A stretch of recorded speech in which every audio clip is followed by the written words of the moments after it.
I tell you what, sitting down with today's guest is a great example why I started this project. But as always, I got a handful of things I want to throw at you before we get started. First of all, huge shout out to Live Riche. These guys make high quality CBD product. Used a tincture last night, got a great night's sleep. Jump over to these guys, liveriche.com. Use the code word TABLE. Let them know I sent you, and you're looking at 50% off. Yep, half off. Perfect time for you to jump on this CBD train and check it out. And my merch store is wide open, and I'm very proud of it. Would love for you to take a look. Walt'sKitchenTable.com, top right corner, hit the merch, and it'll direct you right to it. Proceeds to this from all the merch sales goes to a local organization called Forever Healing Invisible Wounds. Gio and crew, they do amazing work with men, women, and families of the United States Armed Forces with PTSD and those types of services, and they'll help anybody out. You don't have to be military. You need some help in that area, check them out. Also, reviews. Would love for you to, whatever platform you're listening to this on, jump over there. You don't have to write anything anymore. You can just click stars, and that helps bring a lot of light to this platform, move it around quite a bit. And if you like what you hear, tell a friend or 7. Now, on to it. Welcome to Walt's Kitchen Table, where I feature captivating stories from fascinating people. Just an all-around great damn time with Dave today. We just have some great conversations. Some of the topics we hit on, young YouTube stars. He had a little stint in the porn industry. Little awkward silence there. And then how about the algorithm around gaming and gambling? And then also his story on how he met his beautiful wife. Well, I'm just going to let him tell you about that. So, let's get to it.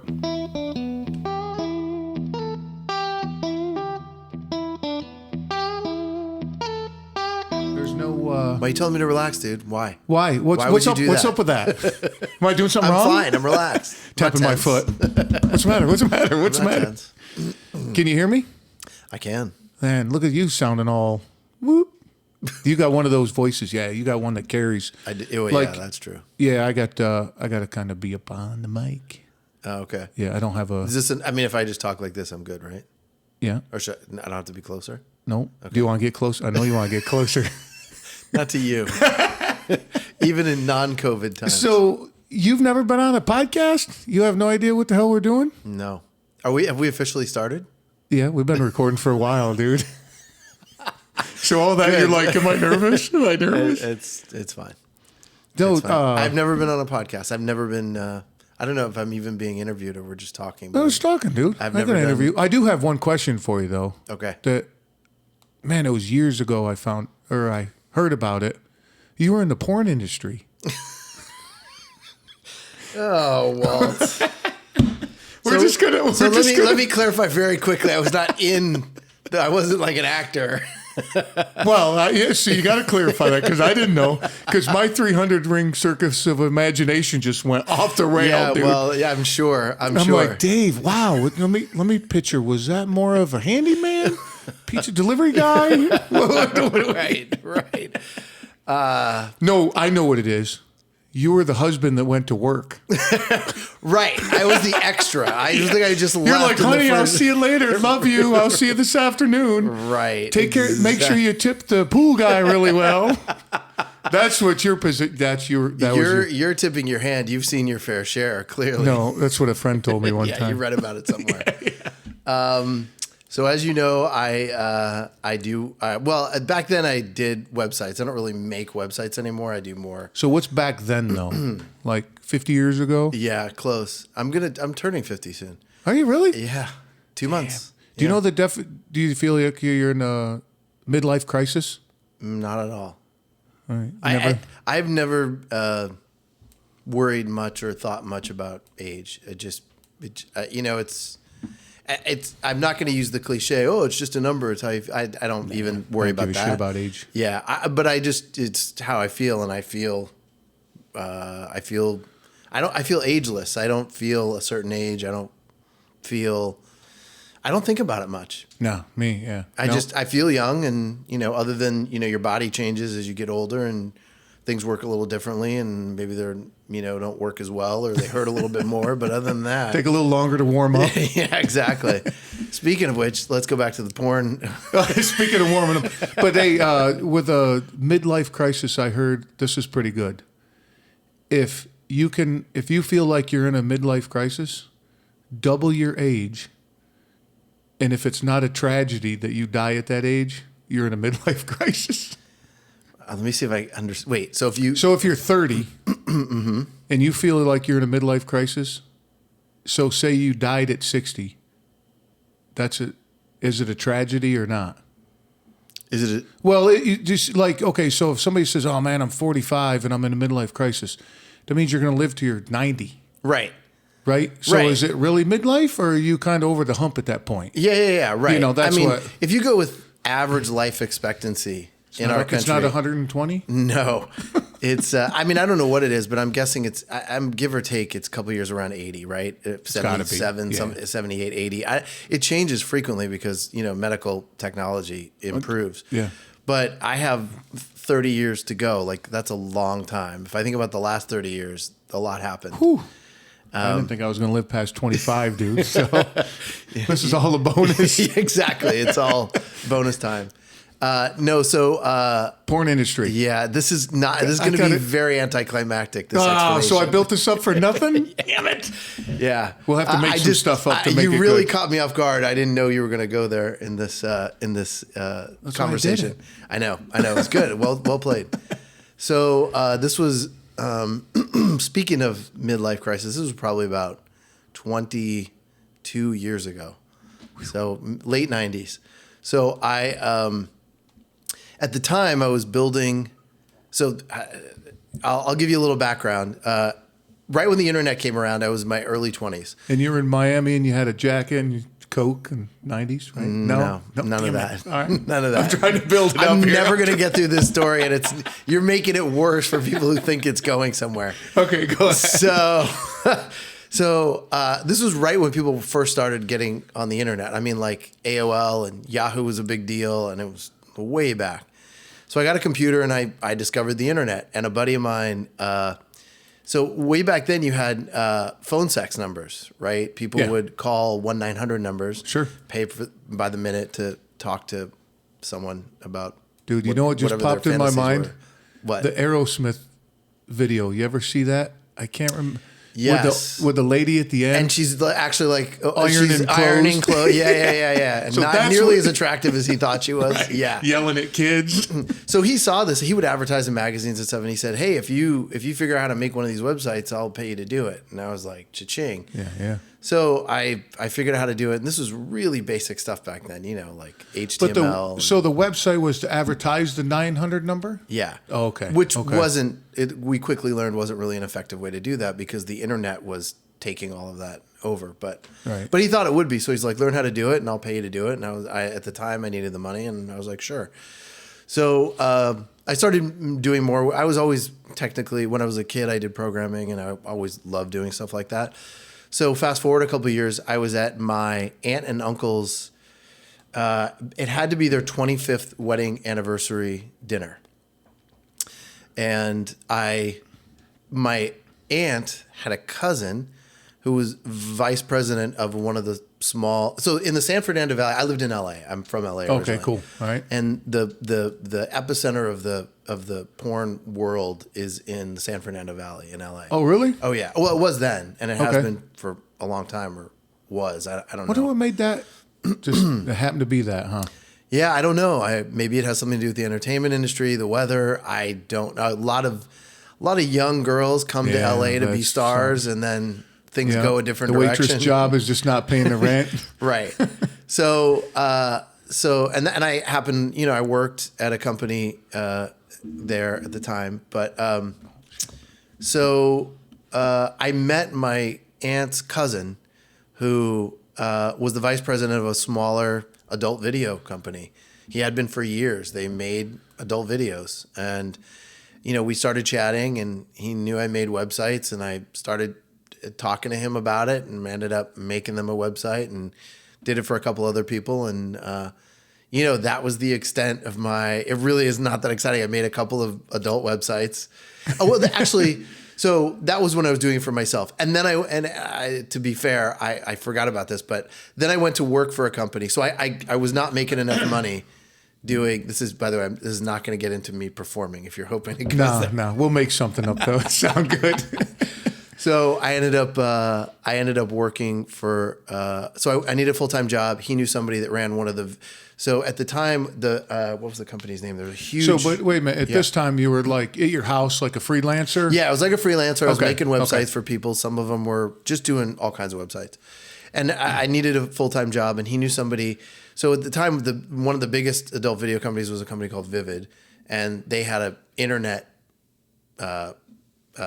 division, and they were doing really well because this was right when all of that was getting huge, and they needed a programmer, and I went to work for them and learned a lot about web programming and dealing with websites that got a ton of traffic, and so I worked for them for a few years. So that I did do a lot with adult websites, working with them, but I also did a lot of other stuff with them. They had a pretty, they knew that couldn't last forever, and there was also a lot of issues with regulations and local things. At that time it was all new. Oh, yeah. So they'd have to like do all kinds of things because they couldn't take payments from people in Alabama or some state somewhere.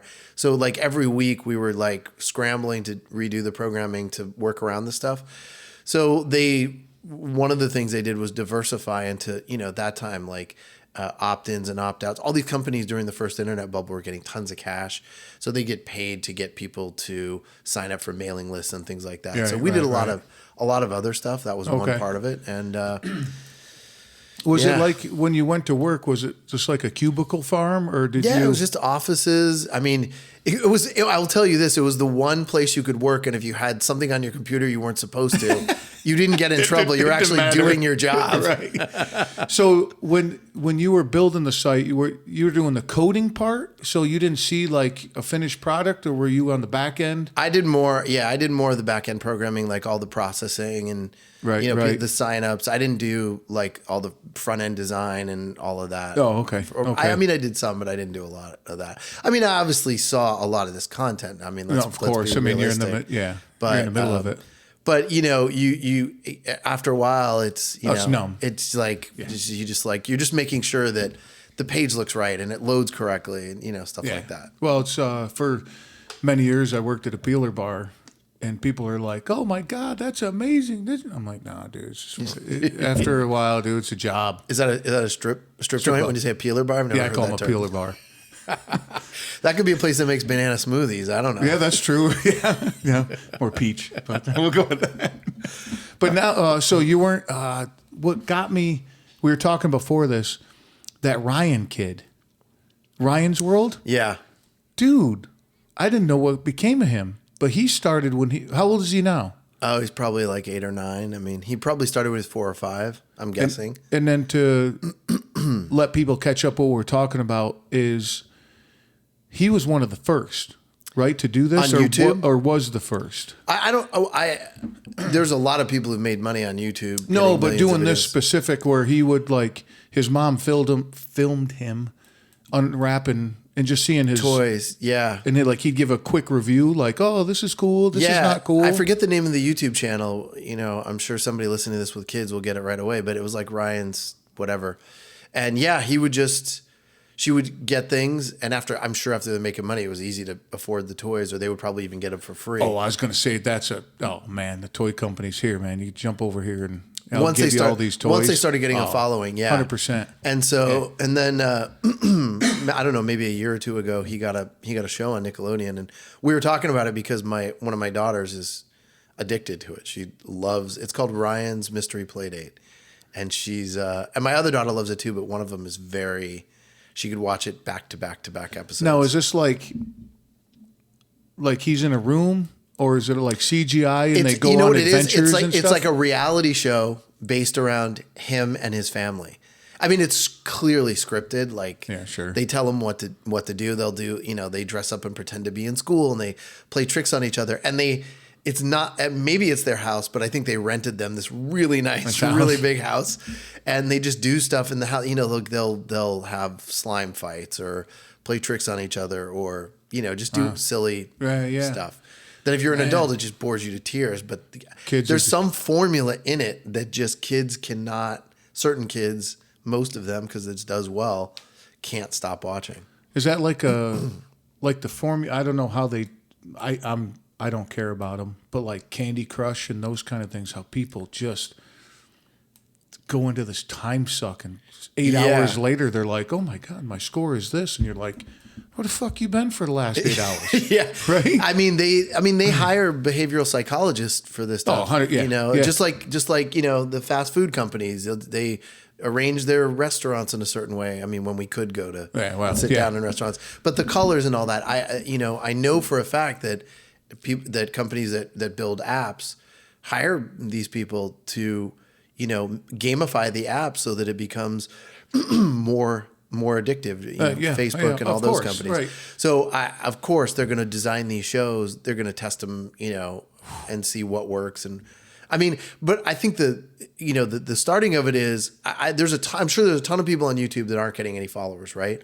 Yeah. But some of them gain traction because they figure out the magic just formula, something, and then somebody goes in and says, "All right, let's figure out what's working there and make more money off of it." Yeah. But I think just like everything else, sure, you see like a YouTube star, like, oh my God, it's a YouTube star. How long they been at it? Yeah, right. Right? It don't happen in a week. It don't happen in a year. It might happen in 2 years, you know, because they got to get traction. Yeah. Going back to the gaming thing, reminded me, my buddy and I were out in Vegas. Actually, no, it wasn't Vegas. It was Atlantic City, because we play poker. Yep. And we were between tournaments. And we were cutting through the casino, and he's like, "Hey, man, I watched this show. It was the same guy, I think, that did Bar Rescue. I've never seen it. Okay. To where he goes into like a bar and turns it around. Yeah, does all that.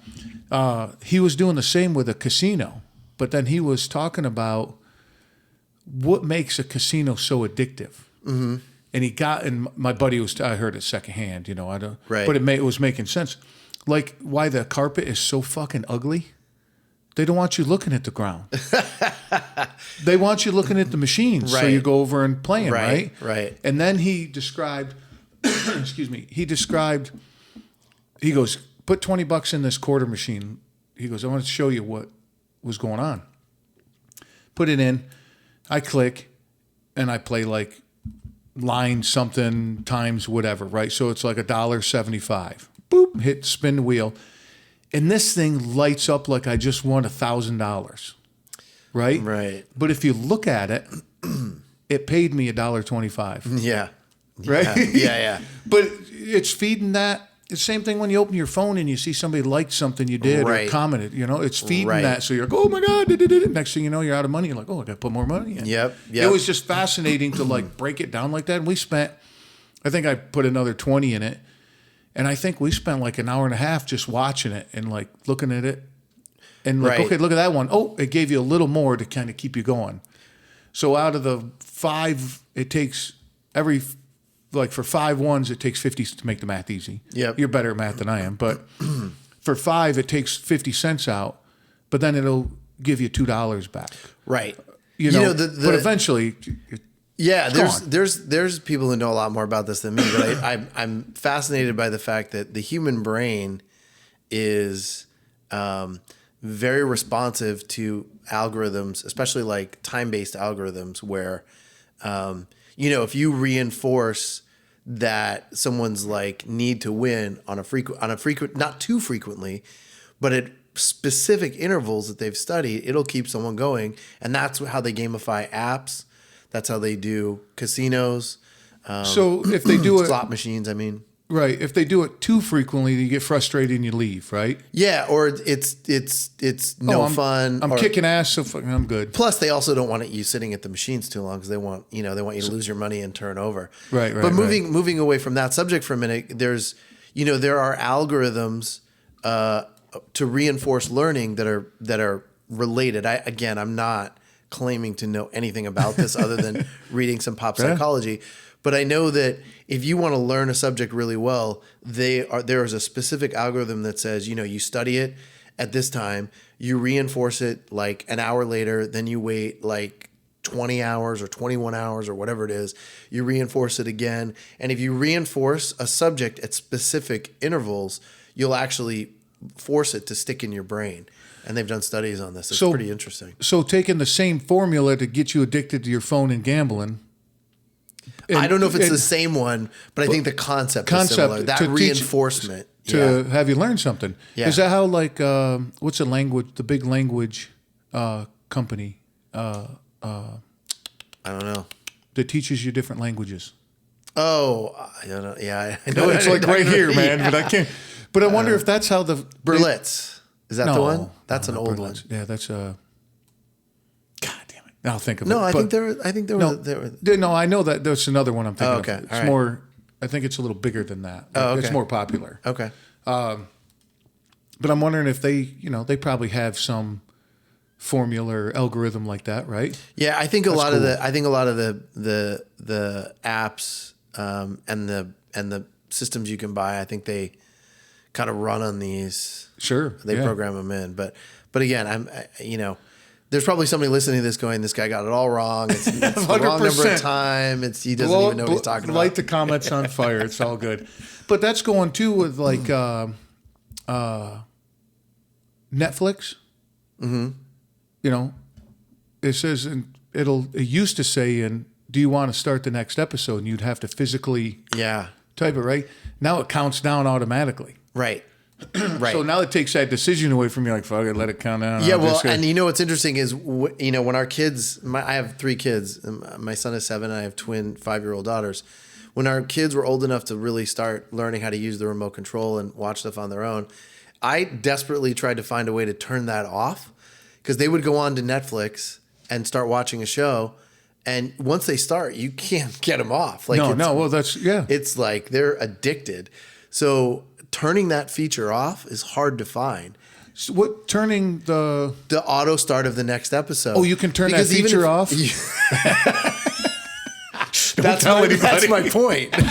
You don't even know that. No, it's so like, maybe it works for kids and adults, right? No, I'm sitting here looking at it going, so I have 20 seconds to make a better life decision.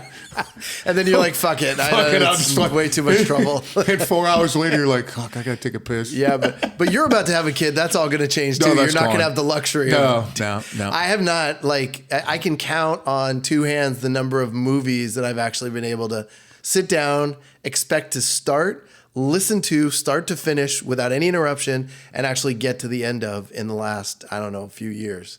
That ain't gonna happen. It's not very often. Unless it's 2:00 in the morning and I'm on. Most of them are late at night. Yeah, after the kids go to bed. And, yeah. But yeah. So I tried to find that feature, because what happens is they watch a show, and if there isn't a next episode, they'll recommend something similar, and that one starts. 100%. And just to get them to unglue themselves. Yeah. I don't have it set now. I don't even know where it is, so I can't help you. I'm sorry. Well, I was gonna say, just Google it. Yeah, exactly. Right? Did you end up Googling it? I'm sure I did. That whole period of the early years of my kids' lives are a blur. It's wild. I don't even remember. I talk to my wife about this sometimes, like the first couple of years, particularly my girls, because when Gavin was born, he was the only one. I remember a lot of that. Right. Even though I didn't get a lot of sleep, there was sleep. Is that more because it's first? First, and it's only one. It's yeah. Like when you only have one, you think, oh, this is tough. And then those of us who've had multiple kids, especially multiple at a time, are like, you're a rookie. Like, this is the big leagues. Yeah, I guess we're playing zone defense here, man. Right, exactly. We ain't doubled up here. Yeah, we do. So when the girls came, the early years of their life, I don't remember a lot of it, which is probably like a survival mechanism. I was just gonna. That's what flew through my head too, was a survival mechanism, keep you sane, right? Yeah. Also, you're in sleep deprivation most of the time. I mean, you don't make memories if you don't sleep. Not to say I don't remember their early life, but I'll watch videos of when they were, 1 and 2 years old, and I'm like, I can't even believe I don't remember them like that. Yeah. Is that Dave? Who's that? Who's that guy? Or who are they? You know, who are these kids? I don't recognize them. But oh, that's awesome. I got a good buddy of mine that just had his third, and he's got 3 girls under 3. Oh, God bless him. yeah. In about 10 years, that's going to be a challenge. We know somebody who just had his 5th girl, no boys. No shit. You know the theory, but I think you'll get a kick out of this. The theory behind girls and boys having.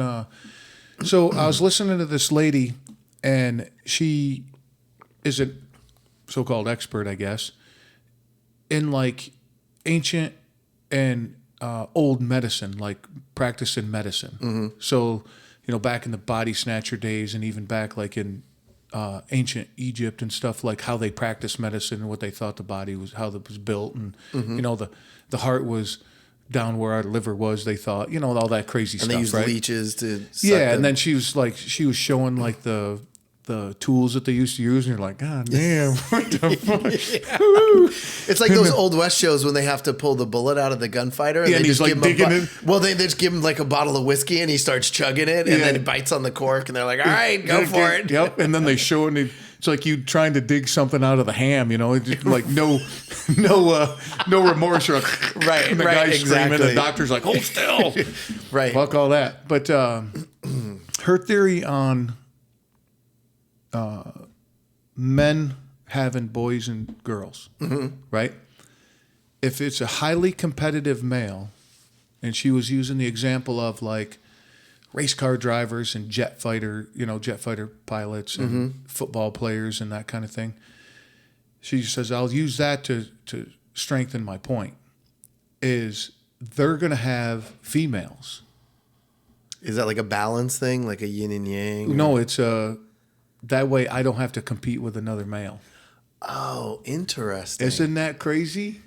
The more, and then she talked about it for like have they done studies on this? Did the numbers bear it out? Yeah, she went like an hour in it, and I was so fascinated with it, and I replayed it a couple times. I heard it a couple years ago, but it was just fascinating. Then I was looking at people around in my life, right?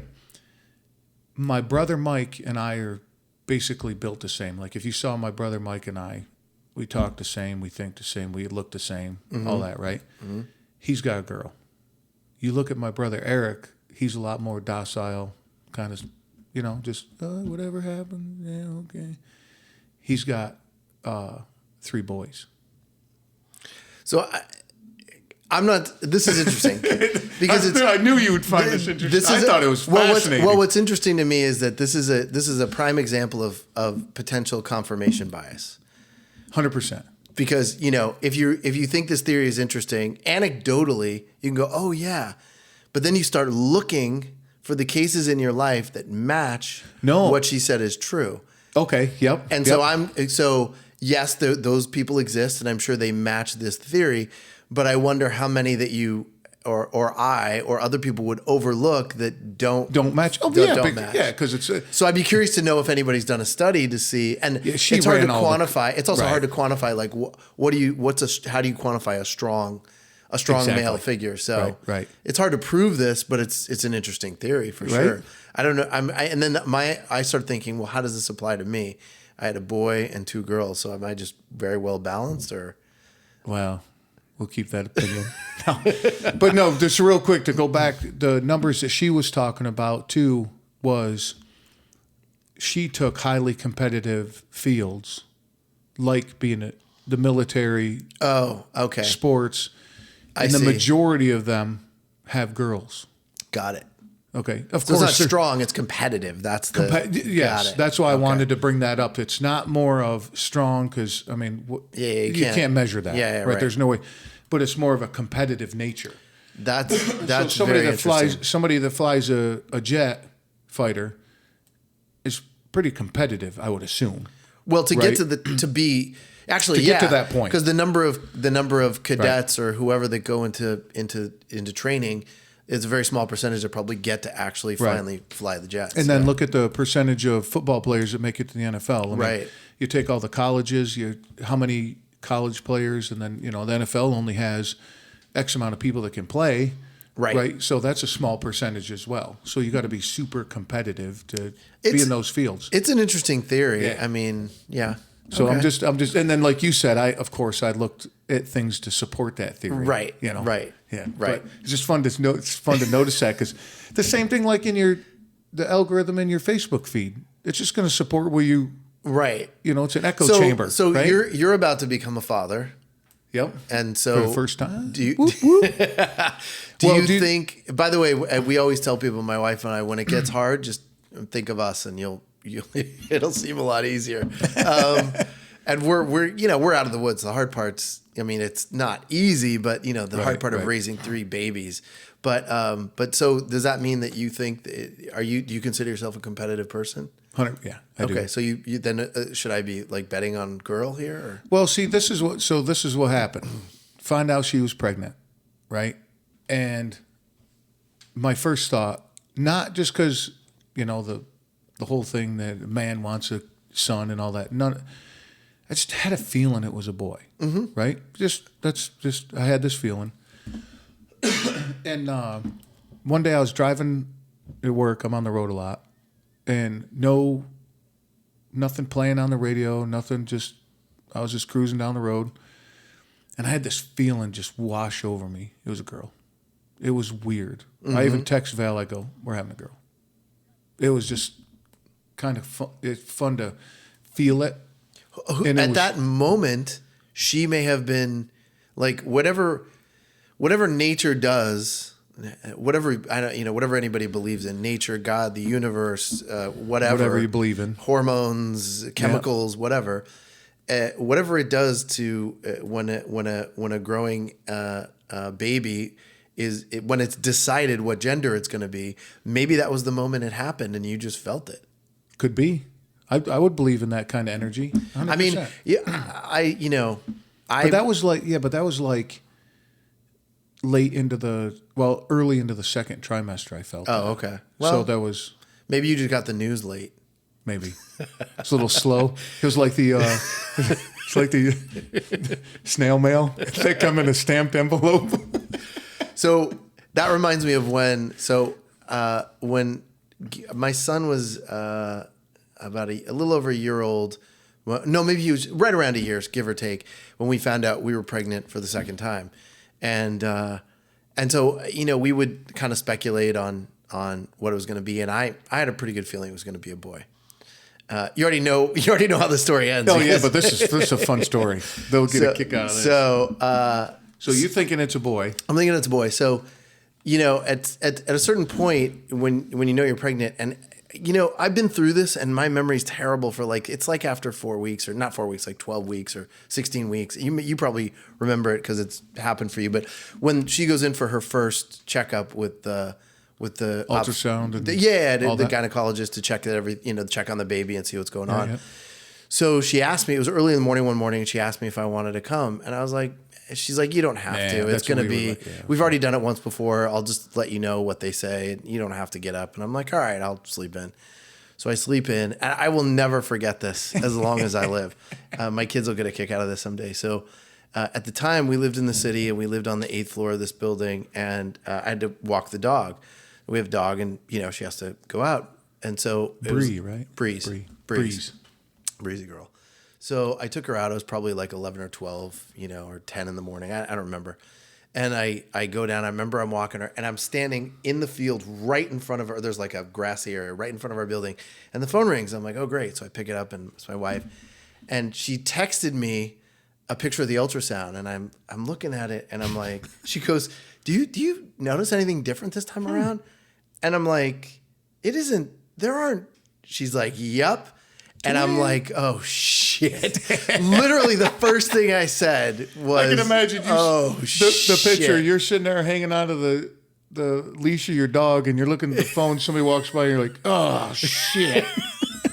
She's like, yep, it's twins. And she was just laughing uncontrollably because it was just, yeah, what are you going to do about it? When people have a near-death experience, they say their whole life flashed before their eyes. Yeah. I sort of saw my future flash before my eyes. It was very short, wasn't it? It involved very little sleep.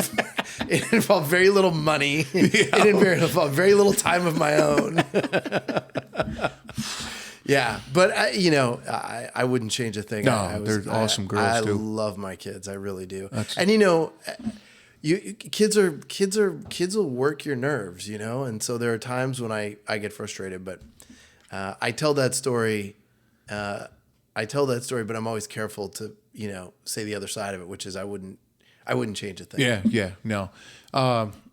So I was at this desk, and we're changing our apartment around get ready for the baby. Oh yeah. So this is all torn up, but I was sitting at the desk and I get a text from Val, and it was we talked about it, and she's like, you don't need to go to every single appointment. There's no reason. Just go to the big ones. Right. Right.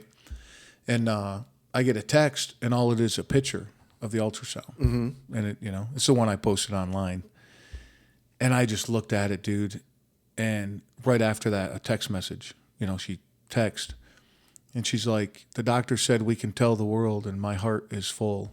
I fucking lost it, bro. Lost it. And it was amazing. I bet. Holy man, I got goosebumps just thinking about it. I'm getting a little teary just hearing about it. Oh my God, dude. So a little backstory on that. I was sterile for a long time. Really? Yep. When I was in my early 20s, I got sick. I was put in the hospital with 105.2 temperature. Wow. And I remembered laying on the gurney because my girlfriend at the time was like, something's wrong with you, man. You got to go to the hospital. And I'm like, 20, mid-20s. No, I don't need to go to no hospital. All that macho bullshit. Right. And the only reason I went to the hospital because my throat swelled up and I couldn't swallow. Oh, wow. Right? For some reason, I could still breathe out of my nose. I couldn't breathe out of my mouth. Wow. Right? I don't know. But I couldn't swallow any water. Right? So that was the only thing I was doing was drinking water. And then at that point, you're like, fuck, I go to the hospital. Yeah. So we get there and they come get me in a wheelchair because I couldn't even get out of the Jeep. Like, I don't know how I got in my Jeep to begin with. Right. Wrangler all lifted and shit, right? And put me on a gurney, lay me down. And I remember this orderly standing over me, African-American guy. It's huge. Like, he blocked out the light. He's like, you're a lucky boy. I'm like, And he's like, 106, we pull the sheet over your head. Wow. I was like, I know this now, but at the time, I don't fucking know what was going on, Right. They had no idea what was the matter with me. Did they ever find out? No, they pulled all sorts of blood and doing all this. And I was in there for quite some time. I don't remember how long. And I found this out after. So the ER doctor comes on because I was admitted, but I wasn't like in a room. Right. Right. I don't know what in the triage or whatever ER they area. call it. Right. And the ER, again, I found this out after. The ER doctor comes in and goes, because they were trying to figure out how to cool me down. I still had a temperature at this point. Because they're like, well, we can't put him in an ice bath. He'll probably go into cardiac arrest. And they're trying to figure this out. And the nurse told me after, the ER doctor comes in, nonchalant, goes, give him room temperature IV fluid.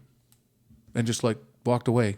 Like, that's a nice looking car. Just like a non even, not like a life or death.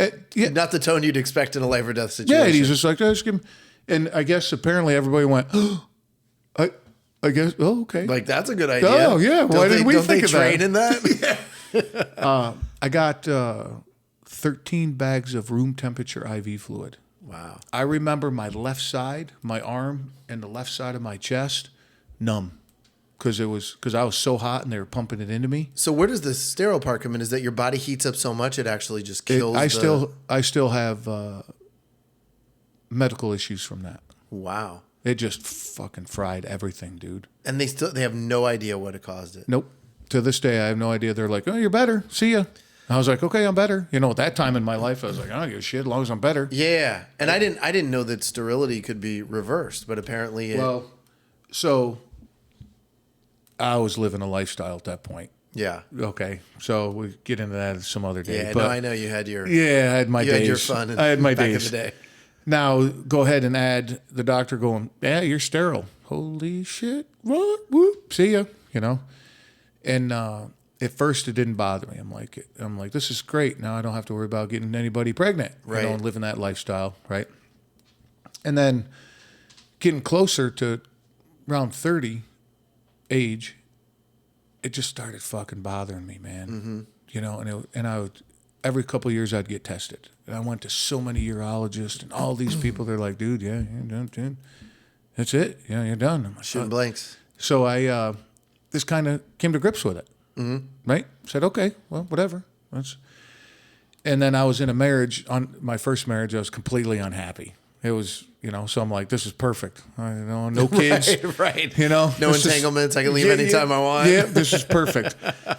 So I meet Val, right? And we got talking about just, we were together, we were engaged, okay, unprotected sex. Okay, let's make sure, don't get pregnant. I'm like, I can't get you pregnant. She's like, you know what? Just to be safe, why don't you get tested? No problem. Smart lady. That's why you married her. Yeah. And go get tested, get a paperback, in the mail. Oh, yeah, dude, you're good. I'm like, what the fuck? Wow. Right? So every year I get a physical. Mm-hmm. And I go to and it was shortly after that, I was going to get my physical. So I get my blood, how you get your blood work done, and then you go like a week later. Yep. Right? So I'm sitting there talking to the doctor, and I was like, and he's been my doctor for years. Mm-hmm. And I was like, dude, how does this even happen? He goes, when you boil it right down, a man is on this earth for one thing, is to make babies. That's all you're here for, dude. Yeah. I don't care what your ego says. I don't care. Right. He goes, I don't care what kind of car you drive, what house you live in. It doesn't fucking matter. Right. You're here to make babies. Yep. And your body is going to do everything it can possible to make that happen, because that's your primal existence, right? I'm like, yeah, but in my case, like, how does that? He goes, I've been your doctor for, and I'm going to totally paraphrase what he said. He went on for a while, but that I took care of myself. I'm in decent shape. I don't have high blood pressure. I don't have diabetes. I'm not obese, right. All that stuff. So he said that your body went, well, we don't have to do anything. Well, why don't we work on this? Uh-huh. And apparently that's what happened. I am no doctor, and again, I totally dumbed that down. He went into all sorts of crazy shit. Yeah. Right? But I totally dumbed that down. But basically, because I kept myself in decent shape, my body didn't have to work to keep it going. Right. So it could focus on other things. Issue. Yeah, just whatever. That's fascinating. Isn't that cool? I can see why you had extra emotion finding out that. Yeah. And I knew Val was pregnant before she did. 100%. Yeah. Yep. I go, one day we're like brushing our teeth, and I go, you're pregnant. She's like, what? And I go, yeah, you're pregnant. She's like, I don't know. And it was like 2 days after her, period, due date, or whatever you call it. And she's like, or whatever you call it. Well, dude, I don't know what the that time of month, whatever, man. And it was like 2 days after that, and I was like, yeah, you're pregnant. You've been on the clock since we've been together, like to the day. Mm-hmm. And now you're 2 days late? Nah, you're pregnant. Mm. And then we got the blue, God, what the hell they call it? The pregnancy test? Yeah, but it was something blue, right? And you get two of them. You get one that's like supposed to be like a rapid test. Right. And then the other one you got to wait so you're supposed to wait like 5 minutes or whatever. And the first one has that little graph like the little pixel bars like in a stereo. Mm-hmm, mm-hmm. And, she pees on it and puts it underneath the towels because we can both look at it. And, dude, you want to talk about blue. Like, we had to put sunglasses on. That thing was so fucking blue. I'm like, okay, there's no doubt that you're pregnant. It's not like, oh, I don't know if it's kind of faded blue. Right, no, right. It was blue. It was for sure. And then the other one would actually say the word pregnant. Mm-hmm. Then it's supposed to take like 5 minutes. Right away. Instantly. Pregnant. Well, that's clearly one special baby you're cooking. Oh, yeah. And it moved. I don't know if, of course I'm new at this and, and the way I talk about it is, I know you guys, known you for years. Of course, my parent or my brothers, and everybody's got kids, right? But this one's mine. And there's that. Yeah. There's something in there that no, that's yours, bro. There is something different happens when you're about to become, and when you do become a parent. I get that. I get that. It's different.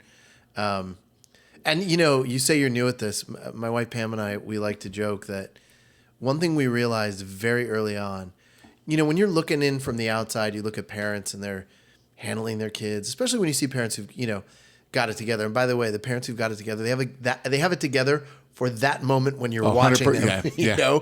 You don't see all the other moments in the day. You don't see all the chaos. No, I mean, we talk about it, but everybody has this idea that that family's they're really good parents, they got it together. Right. And when you have a kid and you start interacting with a baby and kids, you realize very quickly everybody is just making it up as they go along. Yeah. Even your own parents, because from a kid's perspective, like they had it together. They knew when we were supposed to go to bed and brush our teeth. But shit comes up every day. Like the other day, my son was playing around barefoot on Pam's Peloton bike, tore up his toe. Like probably the worst injury I've had to deal with as a father. Like blood everywhere. Like he's fine. He's gonna be fine. But and you're just like, first of all, I got to deal with the situation, right? I'm not an ER doctor. Like I don't compression. Yeah, exactly. I'm like soaking it up and I'm just trying to calm him down. But you're as a father, I'm just making it up as I go along. Just, and a lot of it, I have to give credit.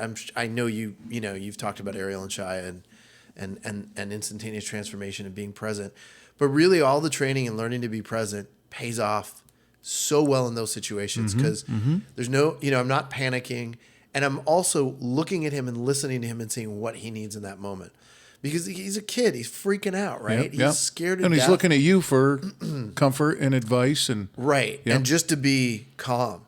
Right? Yep. No matter how bad it is. It feels like one of those battlefield scenes where, the guy's like, am I going to make it? He's like missing half his body. He's like, yeah, you're going to be fine, dude. You're going to be great. Good, bro. Yeah, when we get back. You'll be home in no time. Well, my favorite quote is from Mike Tyson. Everybody's got a plan until they get punched in the face. Yep, 100%. I love that quote. Oh, 100%. So we got that going on at work. I'm like, fuck, I got Mike Tyson today. And they're like, oh, really? God, well, tell me what happened. Yeah, A good example of that is, I've been saying it, Val's heard me say it a million times, right?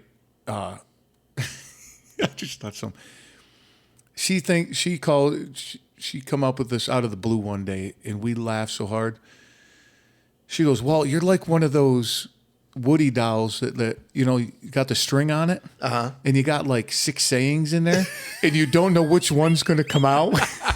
She doesn't, or you don't? I do it. No, you do it, but do you know what's going to come out when you open your mouth? 100%. Okay. No. She probably doesn't, but I don't even know if you know. No, I don't either. Because she'd be like, in the example, she's like, yeah, so we're going to, all right, you got everything? Let's get to the car. Yeah, give 100% on everything. You're like, what the fuck? Where does that come from? She's like, I bet she does a great impression of you. I bet she can imitate you. Oh, my God, dude. Oh, my God. She does a good impression of my mom. Oh yeah. Oh, to a T. Breaks me up when she does. I mean, too. I've known Val for over 20 years, I think. Oh no shit, huh? Yeah. Yeah. She told me you were the one in the porn industry.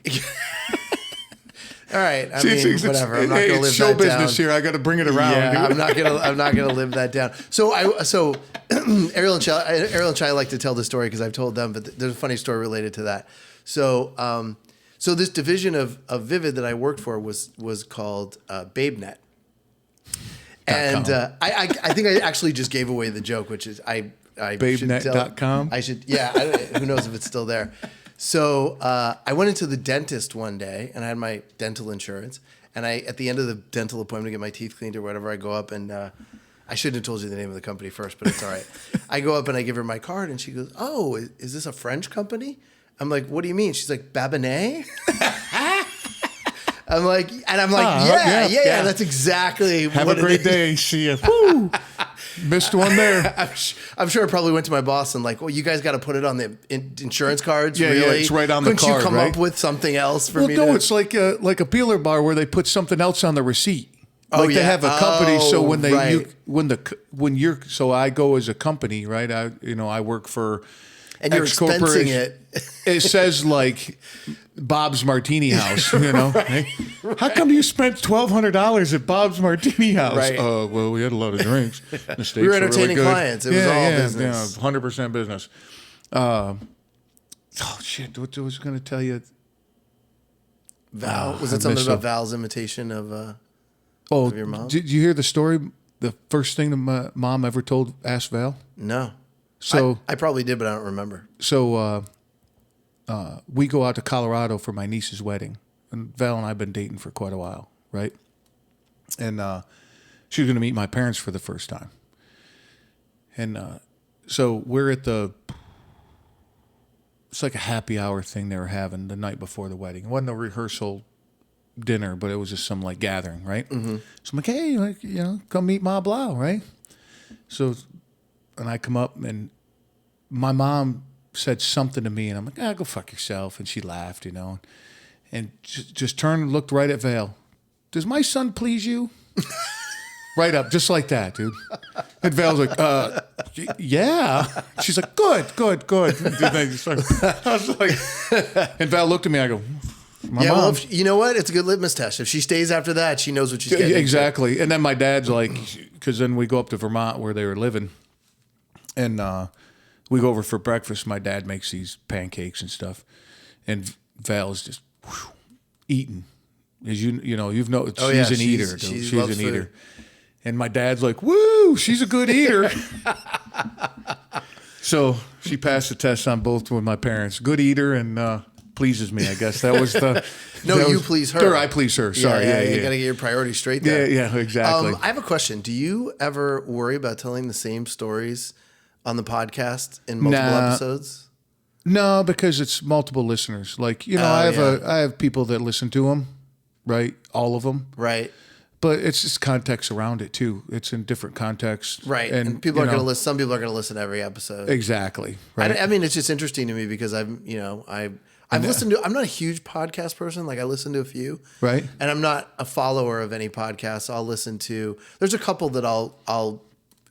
Are you more like business and self-help, that type of stuff? Or are you like, what would interest you because I mean, there's over 1 million podcasts, right? Yeah, no, it's not necessarily the subject matter. Like I like Tim Ferriss, the Tim Ferriss podcast. Oh, that's, yeah. And there's a couple others that I like, but I'm just not I don't, if I have time to do something, listening to a podcast is not just my first thing. Right. When I work, I love listening to music. I'll listen to, I'm always trying to find new music. I just like finding new things. And so do you listen to like stuff. Pandora so it brings you new music? No, I used to. No, I listen to Spotify, but what I'll do is I'll either, they'll make playlists based on the stuff you like and they'll find different genres. Or I have playlists and then they have at the bottom suggestions, which is, I love the suggestions. Listening to the new stuff because it's stuff I would never discover. If I hear about something interesting, I'll go find it. But no, I ask about the podcast because I just, I don't consider myself overly knowledgeable on podcasts. So it's just interesting to me that like, your format I think is very unique. And I was just wondering if, you don't seem like you worry too much about what you're going to say or any of it. So you don't worry I've been like that forever. Or... But this has been rolling around in my brain since I was in high school. Like, of course, I didn't know what a fucking podcast was back then, right? I'm not claiming that. But when I was in high school, I was offered a job as a nighttime DJ, right? Because I love fucking conversation. Mm-hmm. I love sitting around having conversation like you and I here. This is it. Right? There's not 6 people around talking. It's me and you. Right. Right? And we don't have an agenda. I was going to bomb you with a porn thing, right? but other than that, I had no fucking idea what we were going to talk about. Right? So we just, the thing in my site, there's 2 things. I say everybody's extraordinary, which I wholeheartely agree. If you with yourself. Yeah, well, of course.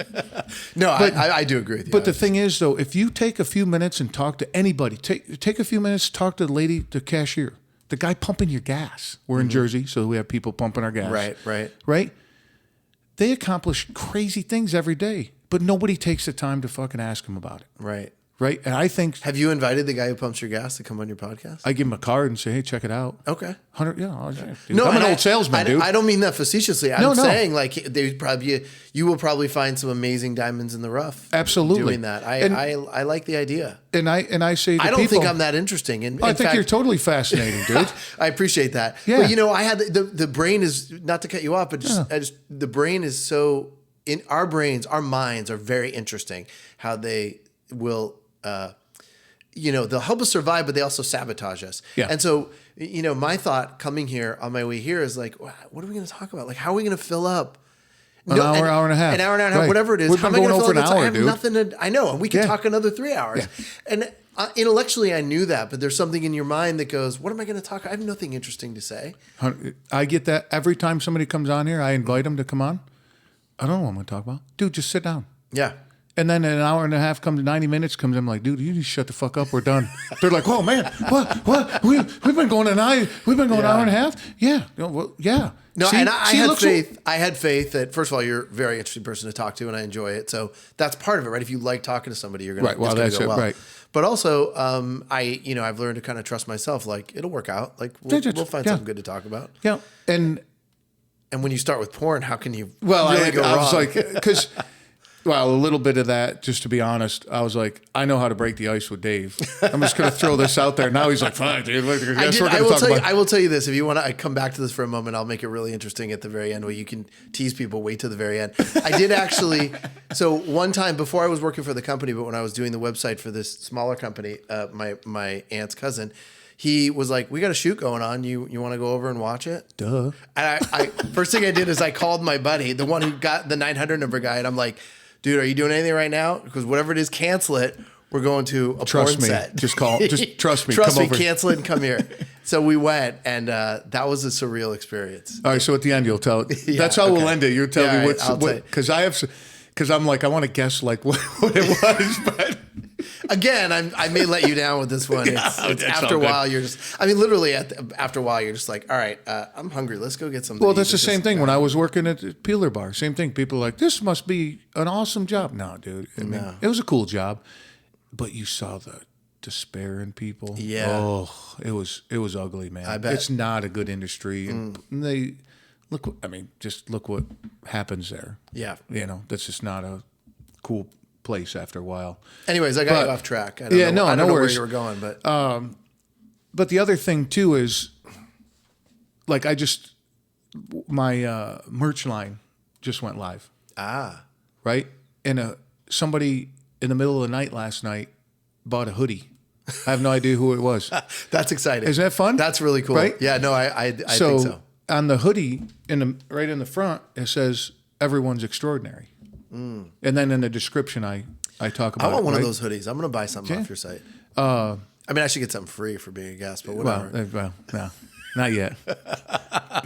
I'll buy it. I don't mind buying it. Yeah, and the other thing too is and somebody asked me, I keep referring to this as a project, right? And somebody says, why do you keep saying your podcast project? Well, one, it's a project, right? The other reason too is going back to take a few minutes and hang out with somebody. That's all. You're stuck in your phone, you're stuck in your computer, you're stuck in your car.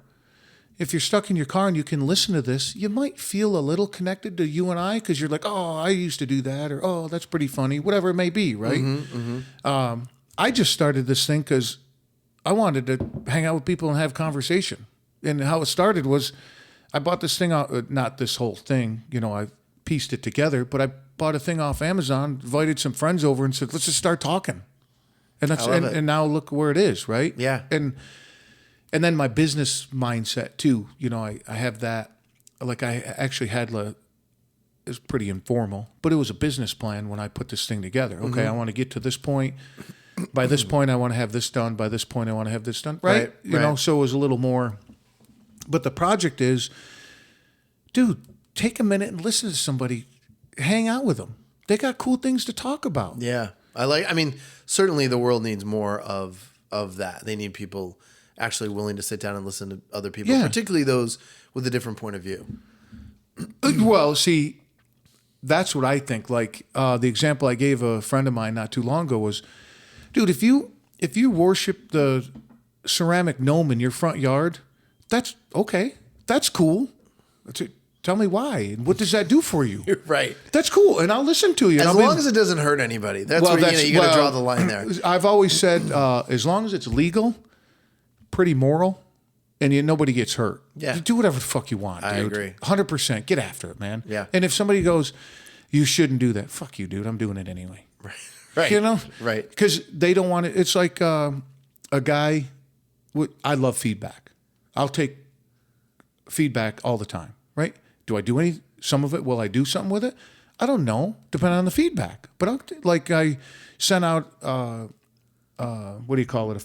Almost like a focus group the last couple of days with my merch store with people that I trust and said, hey, man, I want your feedback. Mm-hmm. Most of it was positive. Some of them went, hey, what about this? Oh, fuck, dude, I didn't think of that. Cool, thank you. Mm-hmm. And that's why you do it, right? Right. But this one guy, it was quite a while ago, he was like, just giving me shit about the podcast. You should do this. Why Someone don't you do knew this? or just someone commenting on the... No, it was in person. Oh. Right? Because we got talking about podcasts. Oh, on the podcast? Or no, just separate? in... Got it. Okay. And I'm going to sidetrack a minute. Something I get out of this podcast that I didn't think about that is amazing is the conversations outside of this. Like what normally happens is we're so fired up about a conversation. When we're done, we might have, most likely we're going to have more conversation after this. Right. And those are the hidden gems, man. For me. You should just keep the tape rolling and not tell anybody. No, man. But this guy was like, hey, this and this. And at first I was like, oh, that's cool. That's a good idea. Because I was like 20 episodes in, right? I wasn't even on. How many are you at now? I think I got like 42 or 43 online. I got a bunch in the bank, right? That's what helped me through COVID too, was I had all those in the bank. So I was able to keep posting. Yeah. Right? Yeah. And he's like, you should do this and you should do this. And at first I was like, oh, that's cool. That's cool. And I'm listening to him. I'm like, oh, all right. And then it turned kind of mean, right? And I was like, oh, damn, dude. Kind of, in my mind, I'm like, you're going to be a dick now. Right. Right? So I grabbed my phone and I'm looking at my phone. I'm looking at him and he's talking. I'm looking at my phone. I'm looking at him and he's like, what? I go, what's your podcast?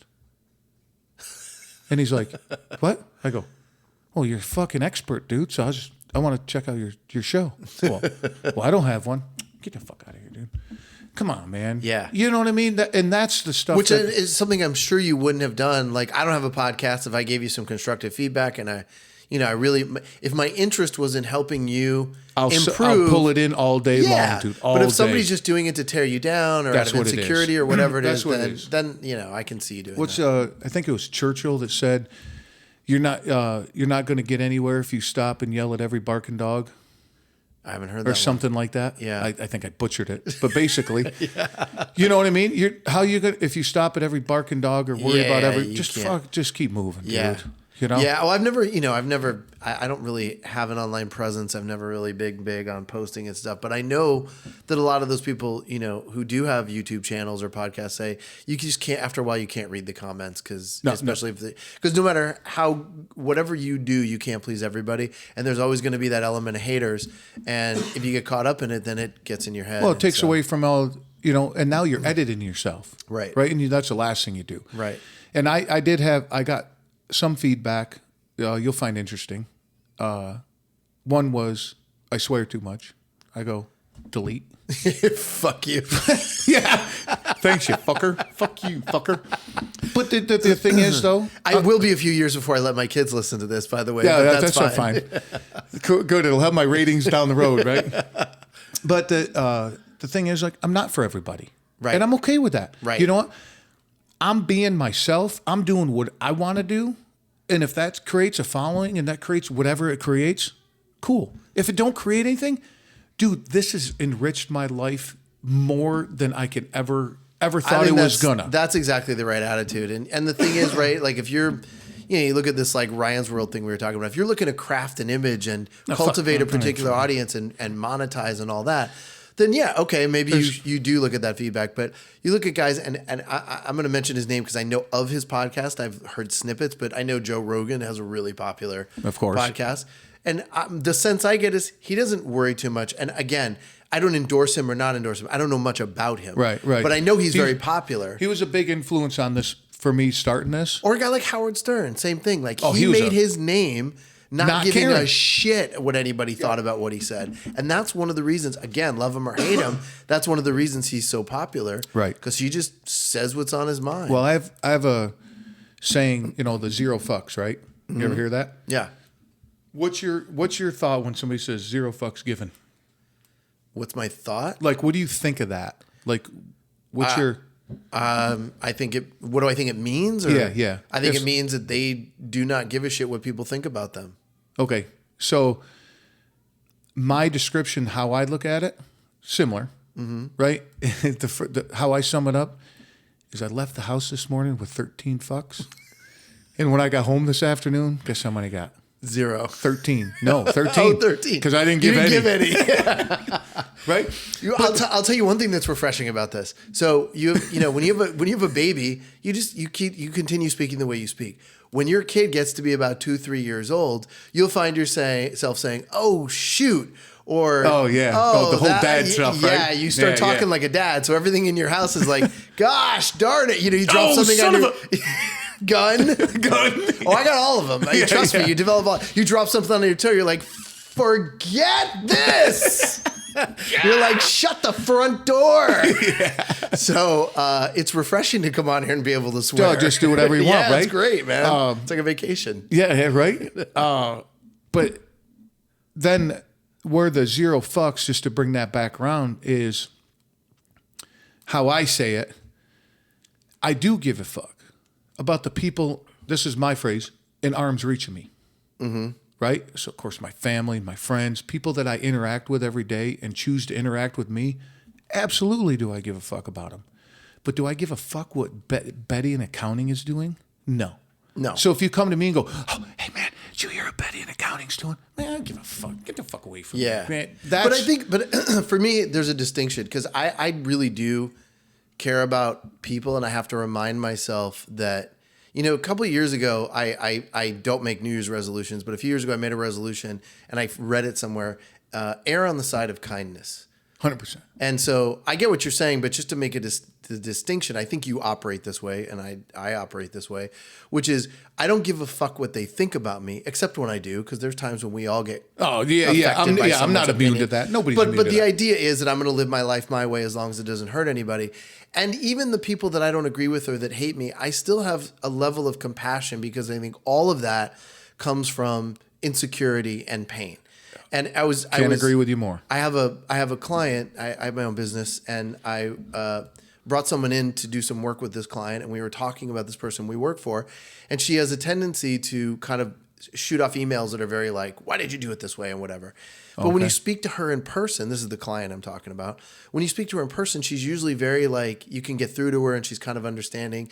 And so there's, I told this person that's working with her, I'm like, I've learned to have kind of a level of compassion. Like she's overwhelmed, she's frustrated, she doesn't know how to manage this situation. Mm-hmm. And so that stuff comes back from a place of, I don't really know what to do and I'm just lashing out. Yep. But I try to see things from that perspective. I'm not always successful at it, but I try to see things from that perspective.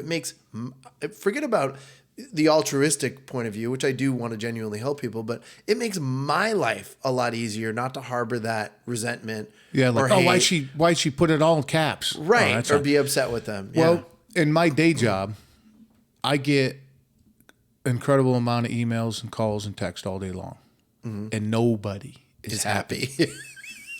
Because the reason they're calling me, and you're the perfect person for that because you just let stuff slide. Yeah, off. I'm just like, and Val's have seen me blow up because the way I describe it is, you have your armor, right?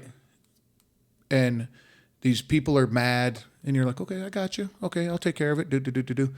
After 5 or 6 days of that, it just nobody's immune to that. Yep, you're gonna break, right? And she hears me lash out at him, and in my job, I see the absolute best in humanity. Dude, it's crazy some of the stuff, but I see the bottom of the barrel. Dude, you could get the best Hollywood writers in the world, movie writers in the world, and they can't even touch the shit that I see every day. You should put together like stories of this stuff. It'd probably make a good book or blog or something. Here's one for you. All right, ready? Hit me. So I have a work truck full of tools and all that. I drive it every day. Okay. Okay. I'm parked in the parking lot, bumped up to, you know how you in a parking lot where the curbs are, you know, so your front tires hit, you know. Yeah. And there's a fence. No big deal. I parked there, eating my lunch, doing some paperwork. I see some movement out of the driver's side of my window, and this is in Newark. Okay. And not in the good part of Newark. And I love Newark, by the way. I'm just going to make that clear. I know you and Val have like a soft spot for Newark. And I work in the bad parts of Newark. She works in the good parts of Newark. Okay, all right. And I just kind of... Can I stop you for a second? Yeah. Why do you love it? Just seeing the difference in where I live, seeing how they live. And you're only a few miles from Newark here. Yeah. It could be another world, dude. Yeah, it's night and day. Stephen Colbert lives down the street from you. Yep. And you could walk to where some of the poorest people in the country live. Yep. And see this movement. And I eat chicken, dude. I eat fucking pounds of chicken. That's just my thing. And I'm going to put this piece of chicken in my mouth, and I'd look, and there's a guy taking a dump with his ass toward me. And I see everything, dude. Yeah. I had a feeling this is where you were going to go. And I was just like, okay.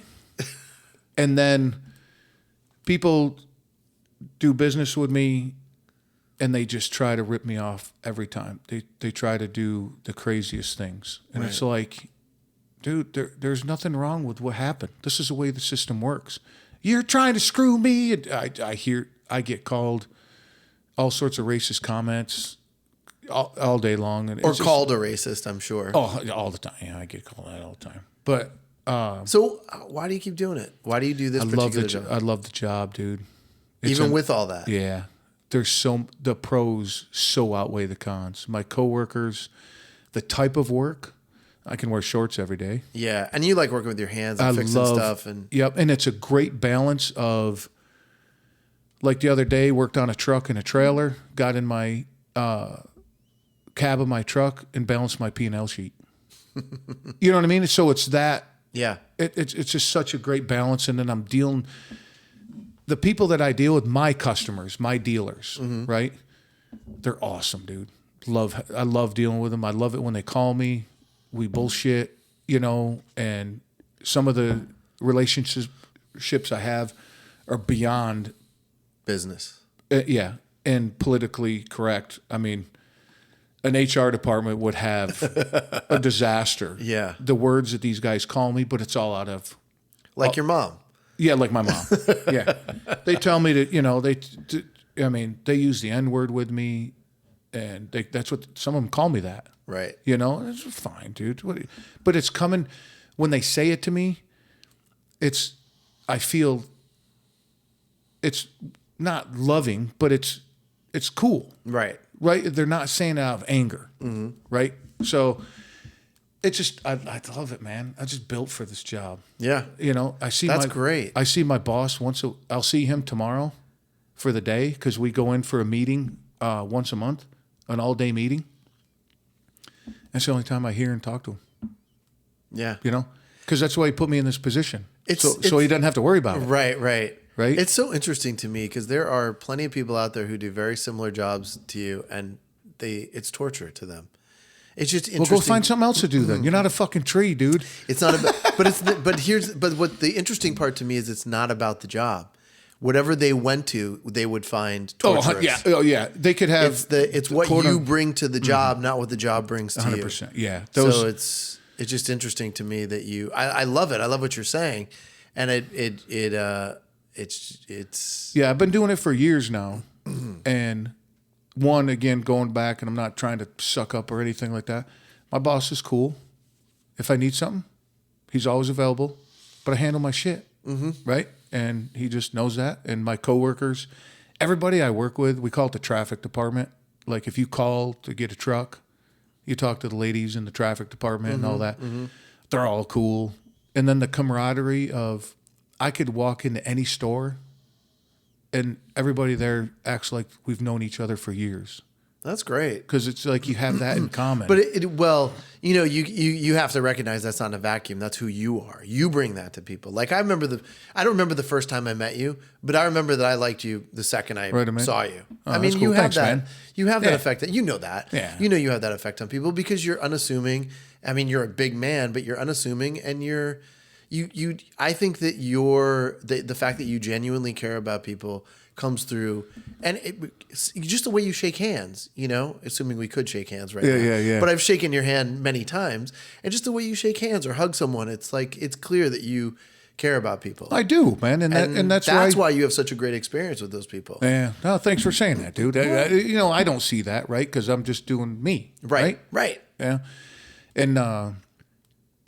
And that's why with this project, listen, going back to that. That's the same thing, man. Don't assume with anything. Yeah. Until you talk to me for 5 minutes, And Right. I'm not immune to it. Like I'll see somebody will cut me off, or I'll see a certain person and I jump to a conclusion. Right. We're all built like that, dude. I'm not right. Everybody does it. Right. But if I sat there, I've seen people that would how do I put this?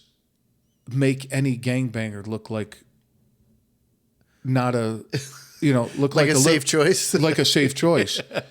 And I'm in that neighborhood and I have to deal with my job, right? So I'm dealing. I say, "What's up, fellas?" And I just do my thing. They're like, "Oh, dude, what's up, man?" And they'll just sit there and talk to me, and we have a good time. Right. But when I first look at them, I'm like, "Fuck, dude, shit." Right. They gotta pull a gun on me or something right. like that. But then I just am me, and they're like, "Oh, he's not going to judge us." I guess maybe prejudge but us. I mean, you never know. And then there's the people who are. So first of all, I totally get it, and I agree with you, and I'm certain you have that reaction. And also, I'm also sure that you are street smart enough that there are times when you come upon truly deranged people, and just I'm going to go this way. Yeah, then it's time to go the other direction. Exactly. Well, that's the other thing too. There's some broken people out there. Yeah, and I've seen that. The homeless too. When you see that, and like the people that I'm sitting at a street, waiting for a light, and they're walking there begging for change and stuff, and you just fuck, dude. Yeah. I don't give money. I will not. But when I stop at like 7-Eleven to get a drink or something like that, or like if I'm prospecting, and I'll buy like bananas and apples because they're all like, "Oh, we need to get rid of this. Take 5 bananas for $1." Mm-hmm. Okay, so I grab them, and then when I'm sitting in the light, I give those people. That's great. That's great. I'm not going to give them money. No, but you got to eat, bro. I mean, you're not going to get anywhere if you don't eat. Well, you don't know what they're going to do with the money, but they're going to. Well, they're likely to eat it. Well, they don't. They don't get to the front of my cab. It's gone. The one guy ate the rind and everything. Yeah. I was like, apparently he needed it. Dude, you want another one? Eat a full banana. Yeah, he just started chomping the whole thing, and I was like, well, apparently he was hungry. I mean, it's edible, I guess. No, chimps and stuff do it. They eat the outside? Yeah. The You'll peel. They go to peeler bars? Yeah, peeler bars. For chimps, that's a different place. That's where peeler come in. Look, you peel the banana. Right? That's why I said originally it could be a place that makes banana smoothies. Coming back around. Always comes back around, right? But no, I love it, dude. And again, the benefits, and I've known you for a while. Mm-hmm. But having us sit in this setting, I've got to know stuff that I would have never known from you. Same here. Same here. Yeah. That's what's cool about this. I hope it's interesting to the people listening, but honestly, I don't care. I didn't do this to make it interesting. And then I had one person on, and they were worried about that. Yeah. They're like, are they going to be interested? It don't fucking matter, dude. Let's just have a good time. Let's me and you have a good time, and that translates into whatever. And if they don't like it, fuck dude. Fuck 'em. If you don't like what we're talking about, change the channel. Right. Yeah. Go to a different episode or a different podcast. Yeah. But the inspiration, going back to Joe Rogan, I listen to him because I'm driving down the road a lot. I have a handful of podcasts I like to listen to, and it ranges from business to just total mind candy. Mm-hmm. And I listen to Rogan because, one, he puts out just a ton of content, and I'm in the car all the time. Mm-hmm. And I don't like listening to music. So it's just white noise behind me. So that's listen to talk radio. That's really interesting because I'm kind of the opposite. So I don't drive in the car very often anymore because everything in my life is within walking or when before COVID we'd take the bus or the train or whatever. And I've never been kind of a pop my headphones in and listen to something. I mean, sometimes I'll listen to music, but I'll read something on my phone or play a game or something. But I would rather listen to music. I love music, particularly for work. Like I have certain playlists, and sometimes my work, in my business, there's multiple hats I wear. One of them is strategic, where I'm doing kind of high level stuff, and sometimes often I execute. And what I do is technical, so I'm like deep in code or in technical stuff, and just getting in that, listening to music that like gets me in that flow. I love that. I couldn't listen to it's too distracting to listen into something. Okay, so when you're listening to the music, well, you get so into what you're doing with work, 10 minutes will go by and you can't remember what you just listened to because it's just... There's something about music. I will say that when I do drive, like when I come out here, which is like an hour drive from me, I will sometimes put podcasts on. If I have like a long drive, that's when I do listen to them. So I get that in the car. But no, there's something about like, and I you know what's funny is, sidetrack. I don't know how much time we have left. So if I... no, there's no time limit, dude. Good. Okay. Yeah. All right, good. It's funny because there's certain types of... Well, actually, there's a time limit. When you stop being interesting, I'm going to shut it off. Well, then we could go for days. Exactly. It again, you can tell my bias here is I'm very meta in the sense that I always am interested in how my mind works. Yep. So what I'm noticing here is when I'm talking is there's certain kinds of music that I really like, but I hesitate to mention them because I worry I'll be judged, and I'm going to mention them anyways. But that's cool to notice. It's interesting to notice myself. So you're editing yourself because you're worried about somebody judging you. I'm noticing the mechanism in my mind that wants to edit. And I'm going to say it anyways, but I'm talking about it because I find it so interesting. Yeah. And I think it's because at one point in my youth, listening to certain types of music, I was judged for it, right? When I would listen to electronic music, when everybody was listening to rock or something, I lived in Idaho and Washington for when I was a teenager. I went to junior high school, elementary school and junior high school in Idaho. And we lived in a small town called Coeur d'Alene, which is about 30 miles from Spokane, Washington. So you should have been listening to country music. No, it wasn't a lot of country. No, it was a lot of like Iron Maiden and like bad. Metal. There might have been some country, but I tuned it out. I didn't, there was a time in my life where I was very judgmental about what kinds of music were like the Iron Maiden and death metal and all that. I was no. And then Guns N' Roses came along and completely changed my perspective. Appetite for Destruction. Yeah, it's an amazing album. Actually, I didn't even like them then. I saw them live at the Coliseum opening for the Rolling Stones in 1989. Shit. Yeah. Wow. And they were I haven't seen a lot of live shows in my life, but they were the best live band. I did not like them. And after that show, I was the biggest fan. Oh, nice. They were incredible. So now we're really like 3 levels deep from what I was going to talk about. Well, the other thing, too, is... you see what Axl Rose looks like lately? It's odd. Well, him and Mickey Rourke had a picture together. And they look a lot alike, I bet. No, because somebody made a meme, right? Yeah. As people listen to this, I'm a huge meme fan. They must have the same plastic surgeon. Yeah, right? I love a meme because it portrays a lot of information really fast. Yeah, that's true. So these two guys were like, somebody took a picture and like, together. And somebody's like, this looks like an old dyke couple that should own a crystal shop in Arizona. I can see that. Dude, I about pissed myself out laughing. Yep. I could see that. Did they both look like old ladies? Yeah. But I will Mickey Rourke, dude. He's from what I've heard, he's I was a fan. Bird. Yeah. People change. Or they don't, and you just figure out who they are. I don't know. I don't know anything about him, so I'm not going to judge him. But I will say this. So at the time I was going to UCLA, and I was in a fraternity, but we were a small fraternity. The fraternity was trying to get back on campus. It had kind of died out. And so we were like 25 guys. By the way, 2 or 3 of those guys are like lifelong friends of mine. And cool. I wouldn't, trade that for the world. But we would raise money for the fraternity. And one of the things you could do is you could be the Yellow Jacket guys at concerts. So they hired people to be like the guys that, make sure nobody like rushes the stage or, just the yellow security. You sit there and face the crowd the whole time. You face the crowd and you just stand there and do nothing. But what we do is we'd go do it and we'd all make like $25 or $50 for the night or whatever. And then that would be our money to operate the fraternity because we didn't have a house. We were just. So keg beer money. Beer money, exactly. Party money. I like it to operate the fraternity. Well, I don't even know what they did to operate it, at the time. Yes, there was beer involved, obviously. And so, luckily, we got hired to do the Rolling Stones and Guns N' Roses. At the L.A. Coliseum in 1989. Ooh, and prime too. It was right at the height of their popularity. So there's the one section right in front of the stage, and then there's the row, and then the next section, and then me and my friend, who I don't even remember who it was now, were stationed right there. I was literally like 30 rows from the stage. You were behind the first section, but in front of the second section. Right, in between the first 2 sections of seats on the floor.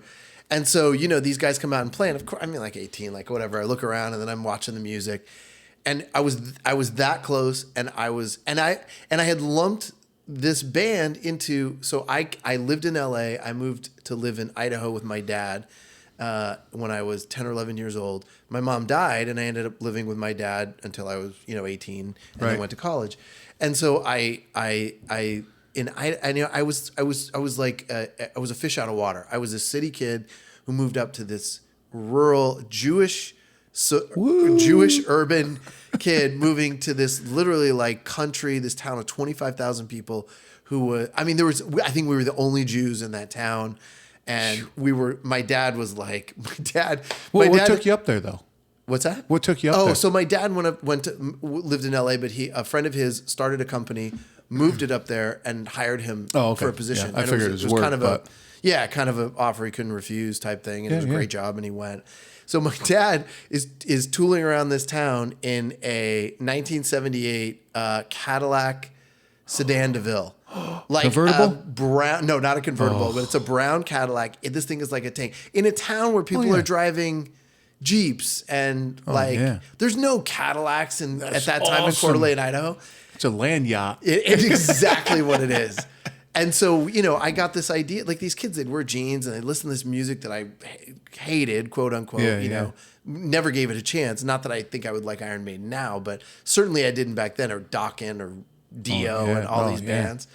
And not to judge them, it's just at the time I was like, I didn't see it in my reality, right? And so Guns N' Roses came along, and I was like, just lumped them into that category, right? Yeah. And then I went, and saw them unintentionally, and I was like, this is amazing. And now I've always been a big fan of them. Yeah, in fact, my son's really into music, and I played Welcome to the Jungle. I try to expose them to different music. Oh yeah, of course, yeah. Every time we listen, I'll put on the Eagles, and then I'll put on Guns N' Roses, and I'll put on newer stuff like Shania Twain. Not so much. That's Pam's job. Pam will expose him to that stuff. But I try to get a wide variety, of the music that I listen to. And he the other day, he's like, "Oh, put Welcome to Jungle on my playlist." Proud moment. Yeah, just I want them to have a diverse. Yeah. Well, and the music, that was great music. Yeah. And so in upstate New York, it's early '90s. We went to Metallica, and it was the Metallica and Buffalo double album. We didn't know they were doing it. We found out later. You were at the concert that was being recorded for an album. Got it. So this is what made me think of it. We were in the very front row of the second section. Okay. Outside, folding plastic chairs, all tied together with zip ties. Okay. So we get there, and Suicidal Tendencies was at that time, it was still light out. People are trickling in, and they were playing. Then Danzig comes on. Comes on. And he's doing his thing. I think there was somebody before him. But anyway, he was doing his thing. He was playing some other songs and this, that, and the other. Stage goes dark. All of a sudden, he's at the top. They spotlight him, and he goes, "Mother," dude, and the whole front section went, whoo, got a tenth of its size. Everybody just fucking crashed the stage, and I went, no, I'm good. We'll fucking hang out here. Yeah. What they did was they took lighters and burnt the zip ties, and fucking chairs were flying all over, and they cleared all the chairs, and it was this huge mosh pit. So Metallica comes on, and they played for a long time, which I'm cool with. Yeah. I like Metallica. But that front section, man, it became like over ankle deep in mud, and it was all just, and I was just dangerous. I was just like, nah, I'm good. Yeah. I'm enjoying the concert, because the way it was, like the hill was angled and stuff, we had a perfect view of the stage. I'm like, we sat through, we sat on the chair through a lot of it. It was just interesting to see how people reacted. You know, just fuck, dude. But live, I love live music. It doesn't matter. I do too. I don't know, for whatever reason, I haven't seen. I don't know. I've seen my fair share, but I know there's people who like go to live shows whenever they can. I just not always been. No, I was for a little while. I had a little thing about that. We went to a bunch of live shows, and after a while, I'm like, what the fuck's the sense of this? I mean, it's great to do. Yeah. It's great. It's just not my thing anymore. I don't remember how I got into. I was talking about something how I got into Guns N' Roses, but I don't know. Yeah, I was going somewhere with that, and then it doesn't matter. Total sidetrack. Now, speaking of live music, I love when it's like, I love this shit. No, I remember now. You asked me about, do I get distracted with the music when apparently. I'm working? Right. I guess so. Yeah. Your point is probably going to be more interesting than what I was going to say. No, it's all good. I was just going to say that I know. I was judging myself about what kind of music I like. Oh, yeah. So one of my favorite kinds of music to listen to when I work is psychedelic trance. And some people... I don't...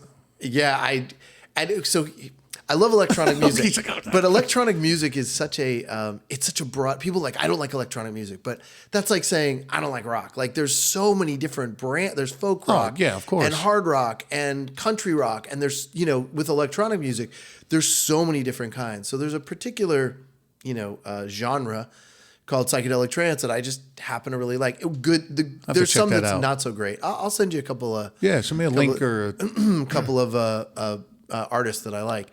But there's a certain type of music, and there's a few albums that I also particularly like to listen to where I kind of feel like both can coexist. Like I can be doing the work, in that kind of flow state where I'm really into what I'm doing, and I can enjoy the music with certain types of music. Now, do you think that? And the reason I say this is because, like working out, I listen to shit that people think is crazy, right? But there's like science behind like a certain beat, right? A certain cadence, I guess, right? The military knows all about that. Yep. Do you think that the music that you like, that you get into it, has that cadence that matches like how you're working? It very well could. It to me, it's just like, I just like it. But if I really looked into it, I bet you there's something there. Like a cadence that matches your work style, right? Because there's certain songs and certain albums that I really like to listen to. There could be something to that. That's interesting. And speaking of, I should look at the beats per minute on some of this stuff and see what it is. Yeah. So see if if the ones that you really like, that you feel good like working, see if they have the same beats per minute. Yeah, I'm gonna check that out. Speaking of music, the history of music is crazy. Okay. Right. What came to my mind was, we both have a mutual friend, Zach Rahal. Yep. And he was telling me that him growing up, like his grandfather was forbidden to play certain music, right? Yep. Certain instruments. Right. Because they affect your emotion. So the religion says no. Right. Isn't that crazy? I never thought of seeing this is, talking to Zach in that manner. We weren't on a podcast, but we were sitting having a good conversation, just him and I. Yeah. And when he talks about that, it was nuts. I'm like, what? You couldn't play guitar? He's like, no, because that sways your emotion. Yeah. And I went, think about it. And you can't control people when they're in that state. Exactly right. Yeah. Isn't that cool? Yeah, that is cool. Well, cool to think of that and well, look at it. It's right? interesting. Interesting. Yeah. I mean, you can look at it from the perspective. It sucks, of course, that they, that certain societies oppress people or certain, but by the same token, just looking at it objectively, it's very interesting. Right. And again, going back to the lady with girls and boys, men having girls and boys. Right. I got into that vacuum to where now I was paying attention to parts in a song that with a guitar. Oh, and right. like how it affected my mood. Right. Did it pick me up? Did it make me go, oh, yeah? Or I mean, whoop, if whoop, whoop, anything like that causes you, clearly we've seen in this conversation how interested I am in how my mind works. Anything that I think that causes you to be introspective, to notice things that you never know, to be more aware, right? I think is a good thing. Yeah. And well, that's the thing. But you got to be able, you got to check your ego to be able to go, that had that effect on me. Not like when I was in my 20s, like, oh, I'm a man and that, Right.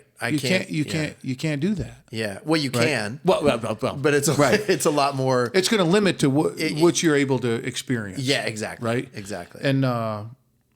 And also too, you ever hear one podcast you might like, The Moth? I've heard of that, and I've listened to a couple of the stories. In fact, there's someone who's a mutual. I don't know if you know Josh Blau. He's a good friend of the Canes. Got a good last name. Yeah. Actually, I didn't even think about that. He's a friend of the Canes. He's actually their accountant, and Val knows him. He did a story on the Moth, which is very funny. That's cool. About losing his wallet. It was a great story. But I've listened to a few of the stories on the Moth. Yeah, I've done 2 story slams. You have? Not on the Moth, but like told a story. Yeah, I got up in front of a crowd and told a story. 2 stories. Let's talk about storytelling for a minute. I love storytelling. Well, so this is that was a huge. The reason, real quick, that was the MFCEO project, the Moth, and Joe Rogan were huge influences on this project. On doing this? Yep. Cool. Storytellers have always fascinated me because I feel like, again, going back to formulas and algorithms, I feel like people who are good at telling stories, like comedians who can they're basically telling a story, but they're hitting all these funny points, right? And, knowing which parts of it to kind of expand on and go into detail, and which parts to not and go different directions. It's always fascinated me because I don't consider myself a natural storyteller. And that's not a judgment. There's some things I do very well, and that's something that I don't think is. Well, that's why we have red cars and blue cars and green cars. Right. And I also think it's something that can be cultivated. Like a person can learn to tell stories better. But I mention that because it actually the structure of storytelling, how it's done well, has always fascinated me. But it's something I never felt like I could quite get my finger on. So I'm interested to ask you about that. Yeah. So the idea behind this podcast, this project, is you and I sit here and have conversation, and eventually I'm going to pull a story out of you. Right. Right. Which I have. Yeah. A couple of them. I just hit right. Your desk. Yeah. And you probably didn't even know you were telling a story, but we all have stories. Yes. Stories are an awesome way to get information and new ideas into the world. Yes. I agree with that. Right. Because it's entertaining. Yeah. Right. And from the beginning with time, and in a way, our time as Homo sapiens, I'm saying, around a fire, kitchen table, around a fire, you told stories to relay information. Yeah. You didn't come and say, the elders didn't say, like, taught you like a teacher. They told a story, and that's how you learned. Well, for 95, 6, 7% of human history, that was the only way to convey. The people didn't write. Right. So we started around, I'll say we, right? We started around a fire. Then it got to paper and, newspaper and still Internet. Yeah. Well, newspaper and that type of thing. And then eventually, telephone and television. Now I feel that's why now it's podcasts. Right. That's just at this time in our history, I guess, this is how the medium is giving out information. Mm-hmm. This is how we're consuming information at this point, because I believe it's unrestricted. Oh yeah, there's no barrier to entry. You can say whatever you want, and exactly. You can do whatever you want. Right, and then storytelling is so. The reason I'm telling this is the long-winded version of it. when I was with the video company, and when I was with Coca-Cola, I did a lot of public speaking, right? But it was always about entrepreneurship and business and that type of thing, right? I enjoyed being in front of people and telling that, but I always felt there was something missing. Right. Right? There was just something, I couldn't put a fucking finger on it, but you just, when something happens, you just know, you got this feeling, right? Yep. And Val she took me on a surprise date.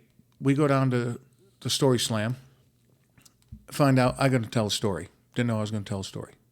Meaning you decided to, or you got randomly chosen? She put my name. No, she put my name in it. I love Val. She's great. I know, she's awesome. And because I go, oh, you're gonna. They called her name. I go, you're gonna tell a story. She goes, no, that's you. I said, okay. Hold my beer. I don't drink, but it was a hold my beer moment. Right. Right. So I walk up and I've told the story a bunch. I love telling it. So the lady's like, you don't look like a Valerie, and it's a small venue, right? I go, that's my wife, and she surprised me with this. And Val's like, hi, and she goes, you didn't know you were coming? No. You having a good time? Oh, this is amazing. She goes, you didn't know you were going to tell a story? Nope. Do you have a story? Lady, do I have stories? And she goes, you didn't rehearse? I lived them. She's podium's all yours. Yeah. Right? I was like, all right. So I get up and I'm telling this story, and I so want to drop the mic moment. So I'm telling this story, and at the same time, I'm trying to figure out how to end it to where it's like, I stop and everybody's like, oh, he's done. Hey! That's like the reaction I was looking for. Right. Like you're saying, like a really strong ending. Yeah. Just like be talking, be like, hey, yeah, then we went. And the punchline.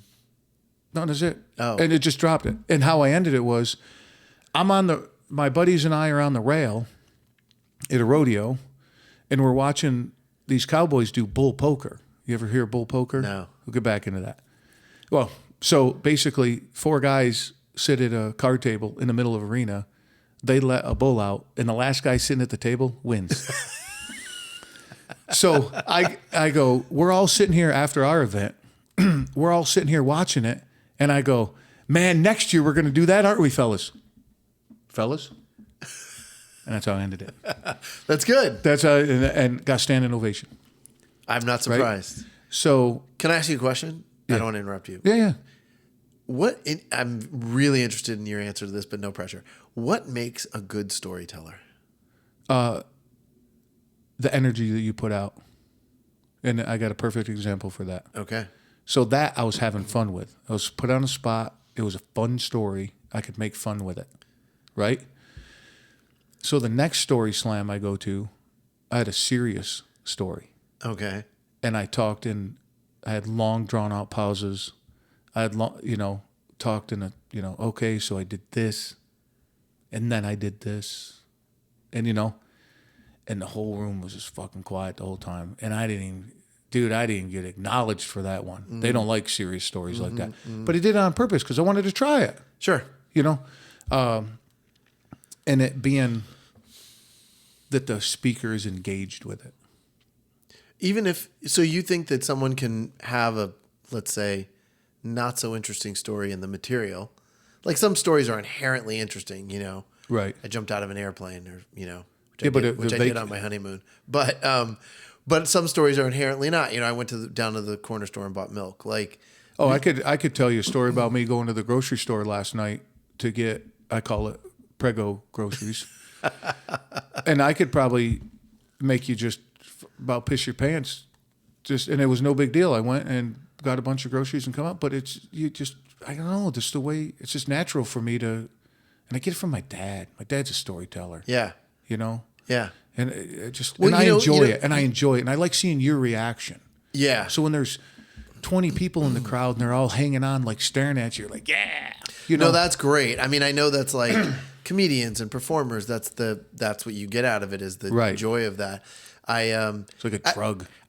People who are naturally good at something have the hardest time explaining it or teaching it. Yeah. And there's nothing wrong with that. And actually, I think your answer was great because it really kind of goes along with what I believe, that it's always about the engagement or the energy you bring to something, whether it's entertaining or not.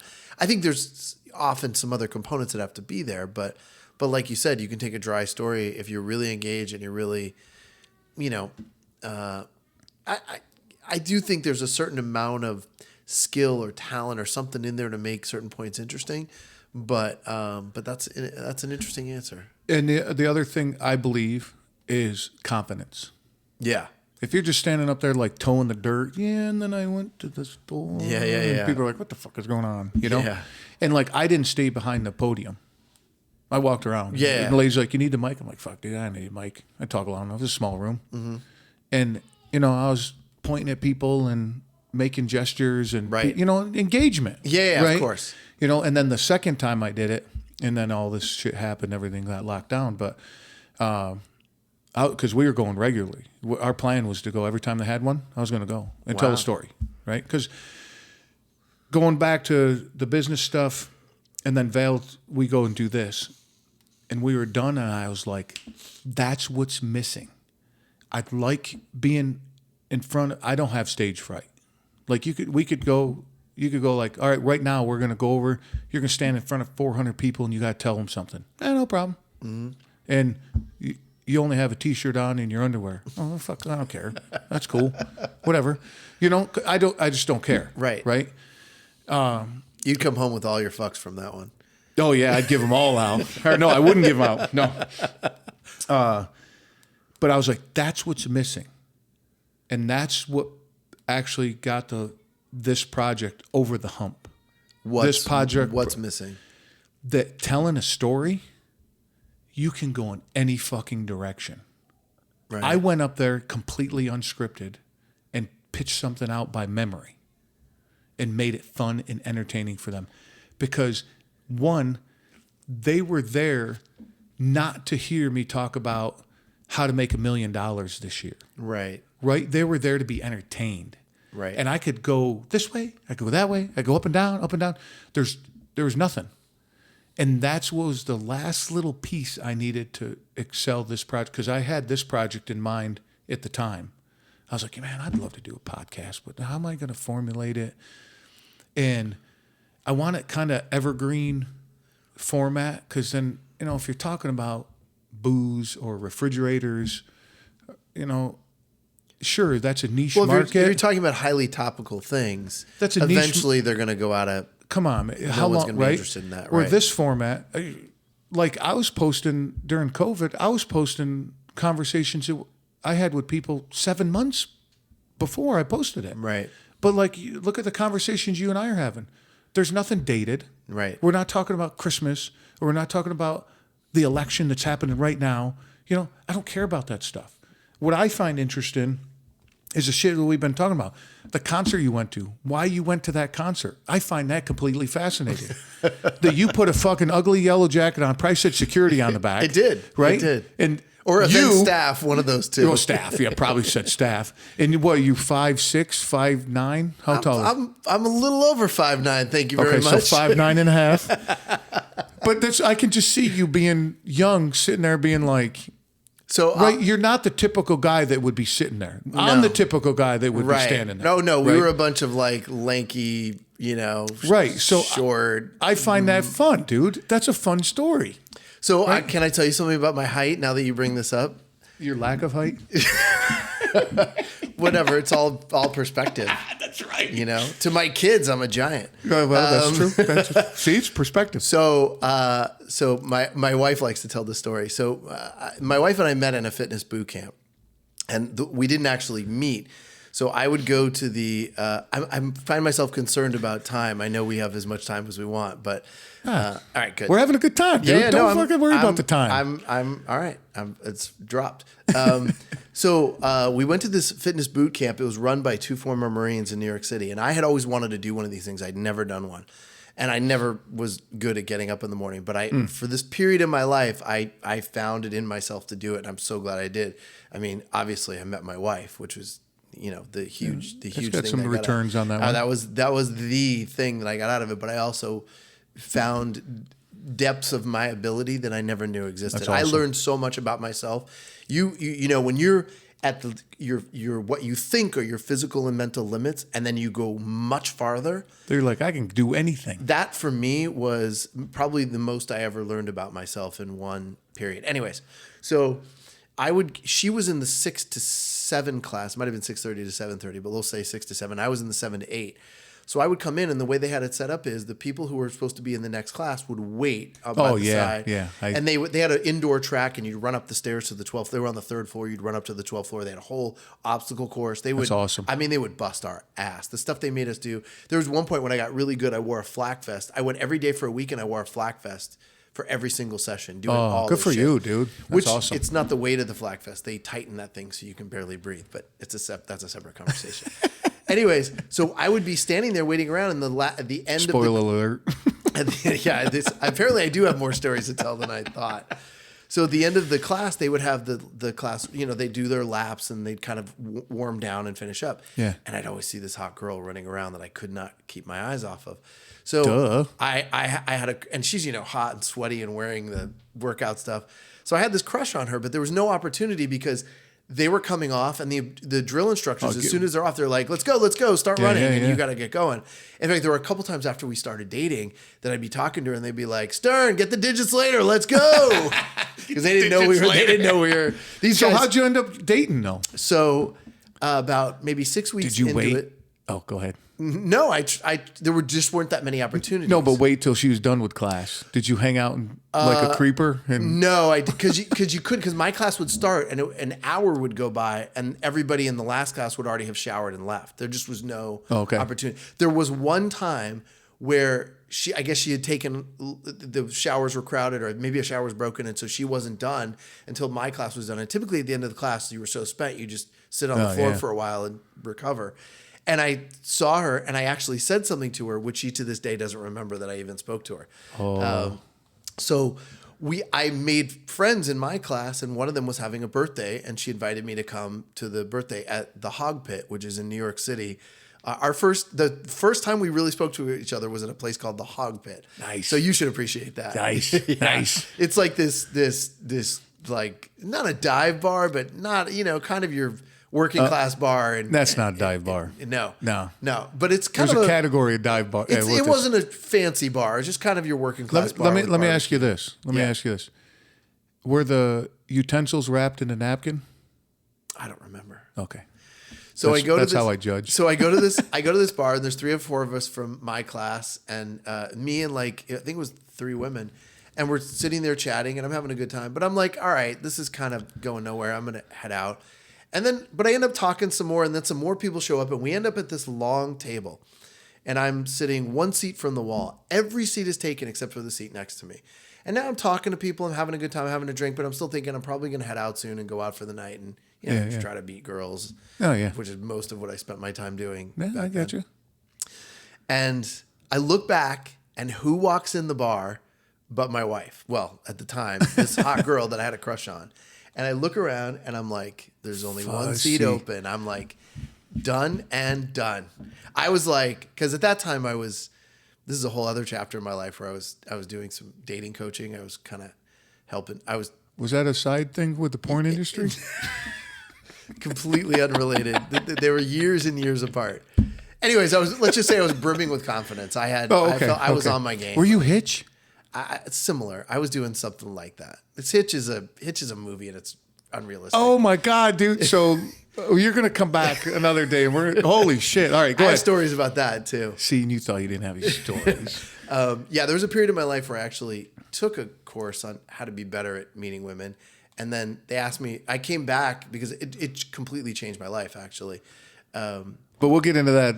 And then I started coaching a little bit. So I was just like, there was a seat open, and literally the girl in my dreams was about to sit in, and I'm like, everything I've done up to this point in my life has led to this moment. Absolutely. I am like, I've been sharpening my skills for this. And then you spilled something on it. No. That would be great. I should tell the story that way, right? And then I farted, and she walked on a plastic chair. So she tells it. She walked in, and she was like, she saw the table, and she's like, oh, there's only one empty seat, and I really don't want to be social. So she sat down. We start talking, and it's going great. And in retrospect, she will tell you it went pretty well. I'm not. Oh, okay. I was going to ask you. I'm not making it up. It was going pretty good. I mean, look where I ended up. We're married. So. But at one point, I get up to go to the bathroom, and we'd been talking for an hour and a half at this point, and she thinks to herself, "Oh, this poor guy. He's wasting his time. He's way too short for me." Did she really say that? She really did. She didn't say it to me, but she thought it. Yeah, yeah. Because at that time, she wouldn't date anybody that was taller than her in her heels. She wanted to be able to go out, wear heels, and have the guy that she was with be taller than her. Wow. I've known a lot of women that thought that way too. Yeah. I mean, in her mind, she had sort of X'd me out. But I was persistent and eventually got a date with her. And on her way to our first date, she actually was on the phone with a friend of hers and told her friend, he was like, "Where are you going?" She's like, "I'm just going to have drinks. I'm going to make a new friend. It's nothing." And look at what happened. Yeah. How long ago was that?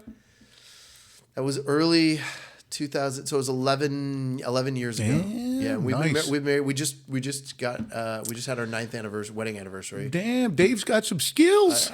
I did. Now they're pretty rusty, but Well, I did back then. well, yeah. I did back then. And my plan back then was to just, be Get a little loving.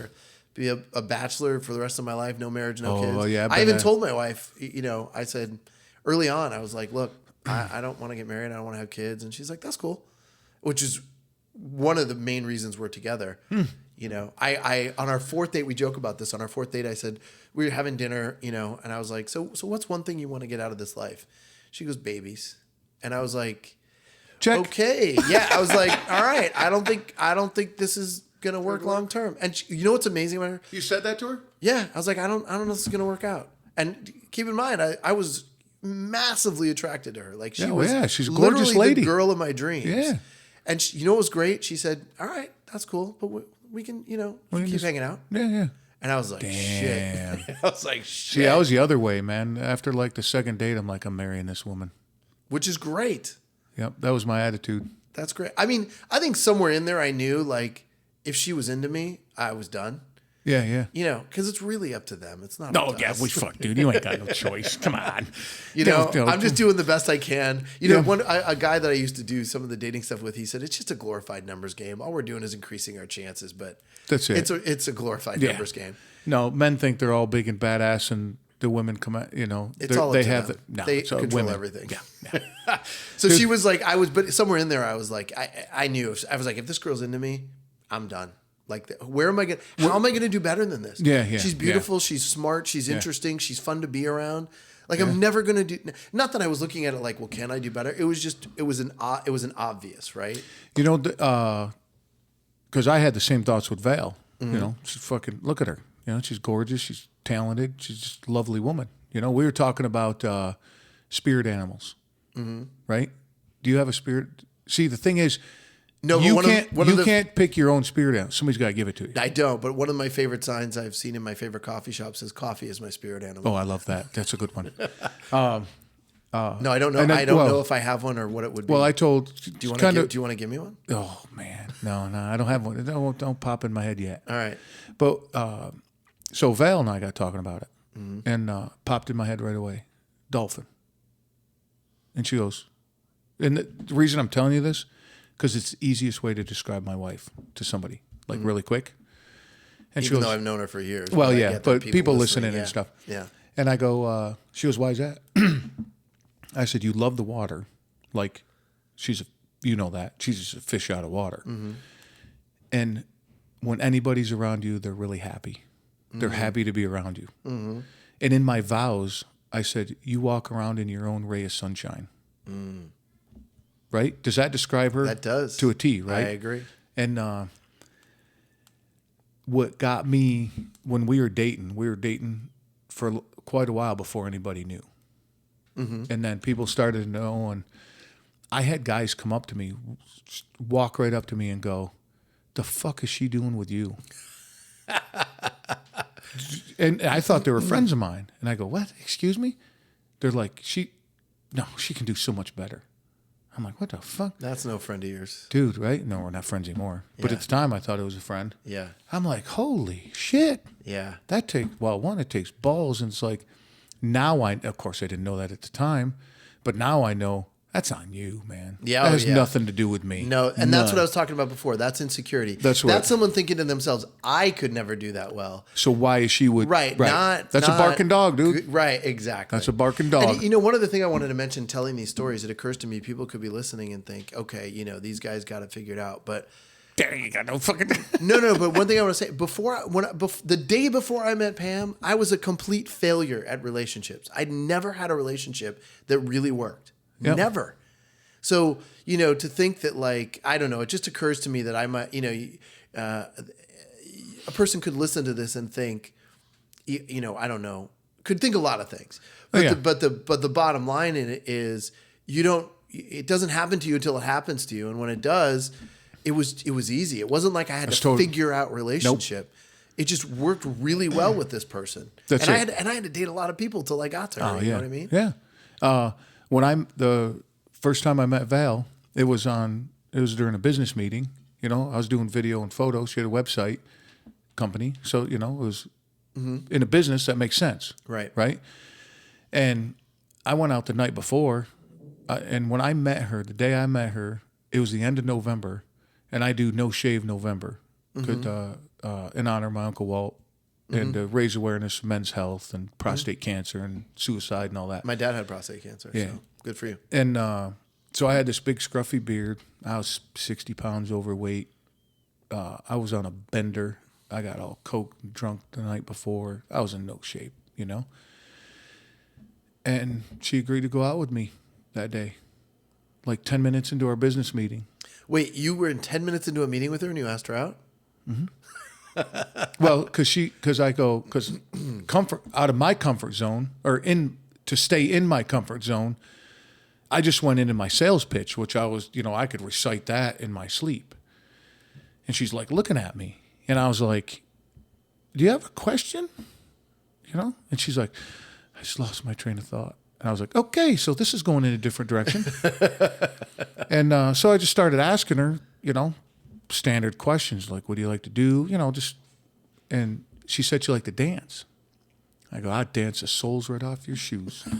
That was her reaction. What girl could resist that? It doesn't even matter if you're telling the truth. The fact that you said it makes it charming. Right. And she kind of gave me an up and down. I had work boots on, jeans, a polo shirt, and I was fat and my skin was, I was unhealthy, dude. Mm-hmm. And she's like, really? And I'm like, yep. And she's like, all right, challenge accepted. That was on a Thursday. Saturday night, I took her to Colorado Cafe, the country bar that used to be in Jersey, like Wauchung or something. I don't know where the fuck it was. Okay. That That was my hunting ground when I was single. So I was up there all the time, just, taking whatever is available. Mm-hmm. And it's an interesting way to put it. yeah. So we get up there and it's fucking crowded, just butt to nut, just packed with people. Get in the door and the door guy recognizes me, I just give him a nod and he, flip him a couple bucks. And I turn at Val and I said, just hang on to the back of my shirt. She's like, okay. Elbows and knees, man. I got to the bar. Just plowed my way through. We got to the bar. She's like, oh, my God. And I said, yeah. And we had a few drinks talking. And I was so nervous, dude. I didn't shut the fuck up all night. Plus, I was fucked up on coke. But she knows this, too. So I'm not saying anything. Of course. And took her on the dance floor, swinging, jitterbug. Just fucking. She's like, holy shit, you can dance. I did not know this about you. I have a question. My mom taught me how to dance. Really? Mm-hmm. I have a different question for you. When you proposed to Val, were you nervous? Oh, Jesus, dude, I about shit myself. I was going to say, so I've asked a bunch of guys this. Oh, my God, I dude. think and I knew, of course I knew she was going to say yes. We've been together for a while. We've talked about it. And it was good talk. Yeah, we talked about it. But I don't know if I've ever been more nervous about anything in my life than when I proposed to my wife. Yeah. Shaking.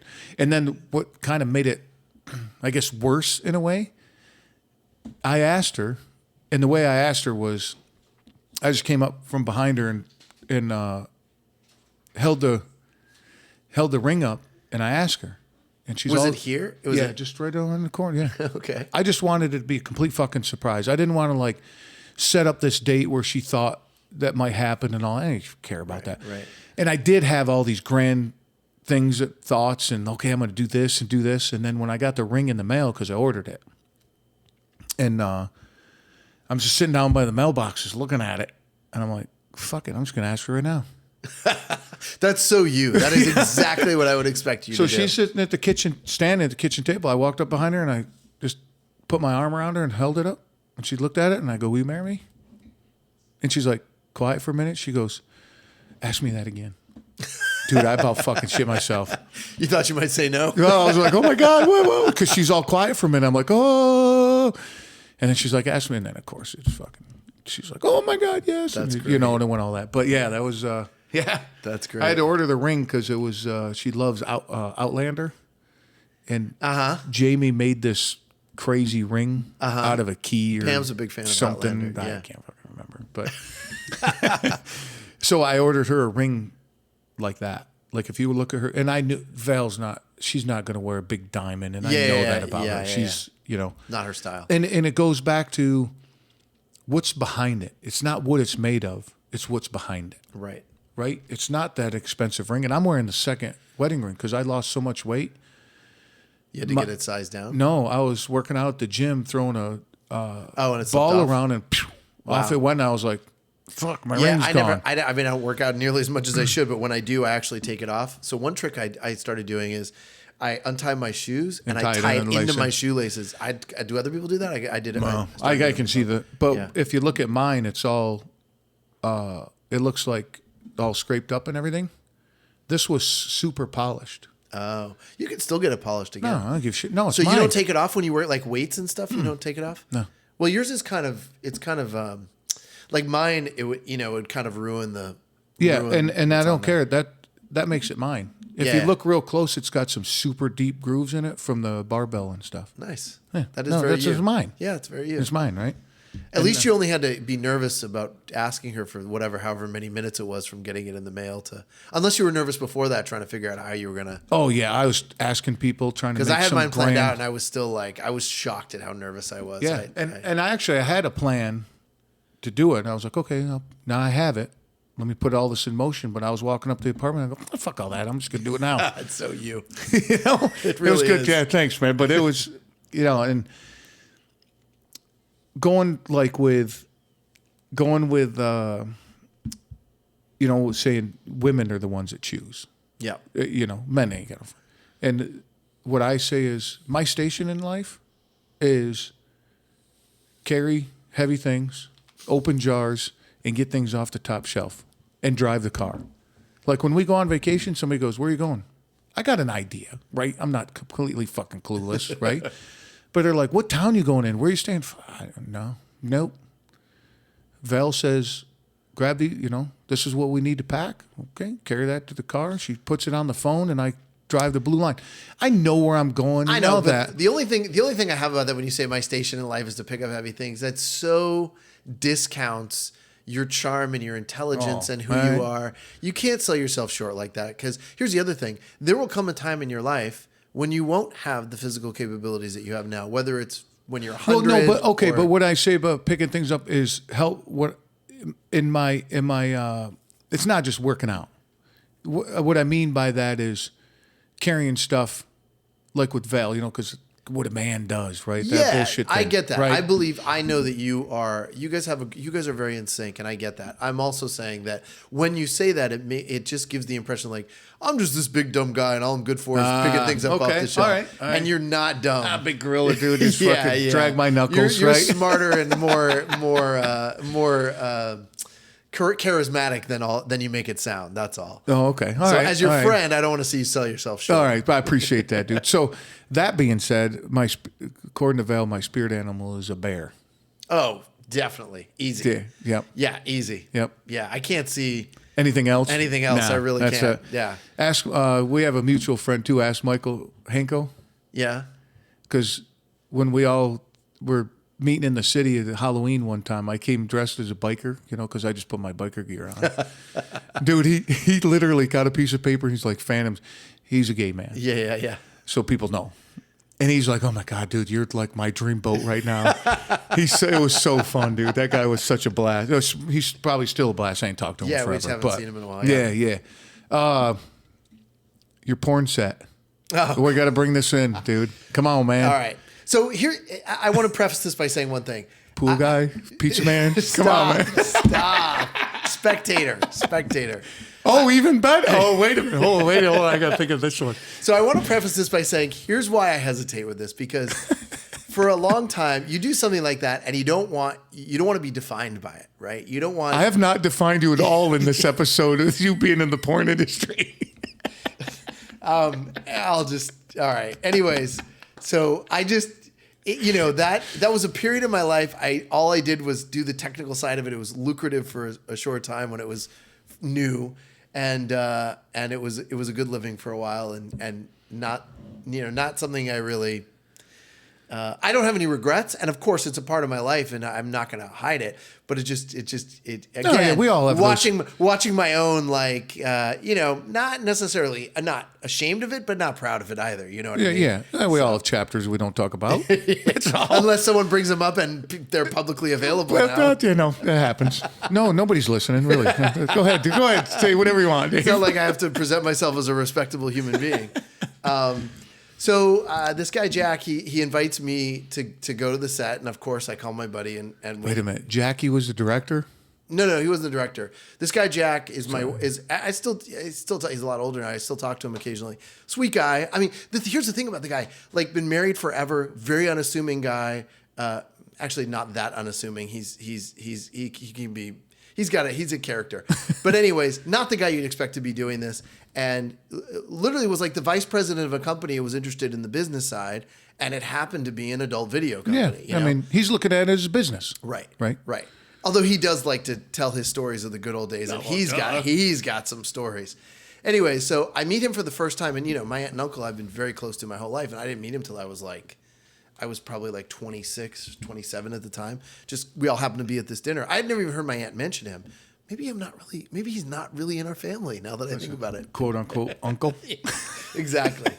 So he's like, maybe your aunt. Let's not go there. I don't want to know. Wherever you're going, I don't want to know. Wonder how your aunt. Some things are best not discussed, Walt.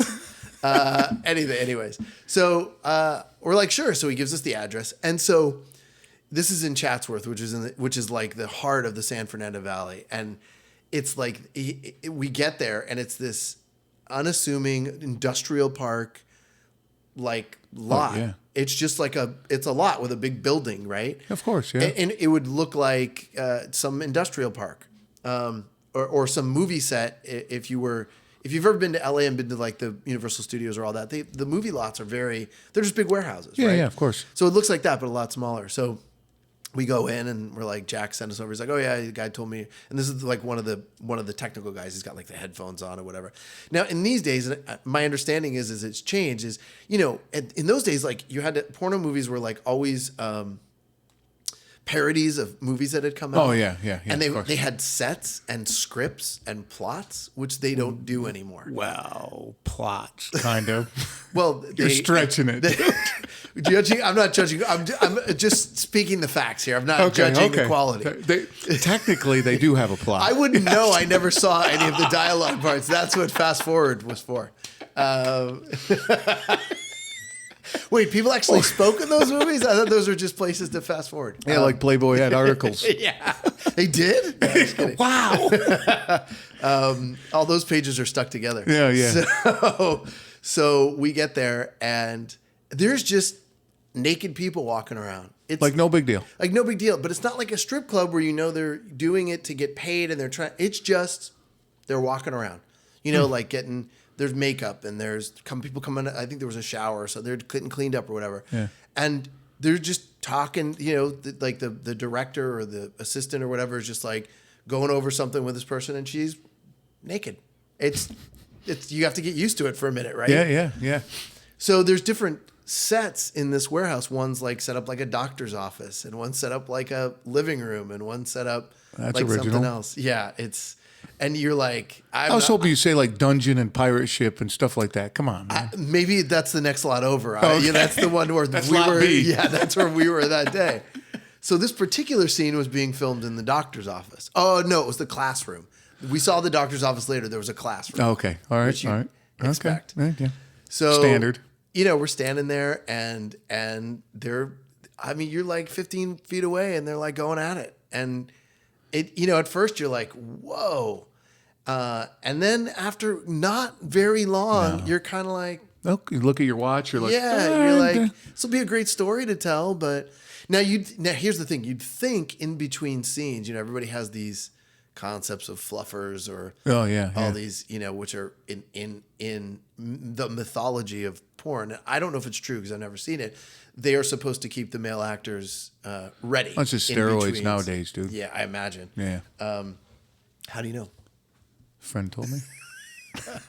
So in between scenes, also pretty boring. Like I'm just standing around. Yeah, and were they like looking at script and like practicing their plot and their lines? Like it was over 20 years ago, so I don't think so. I think they're just kind of like, I think first of all, the lights were really hot. They're sweating buckets.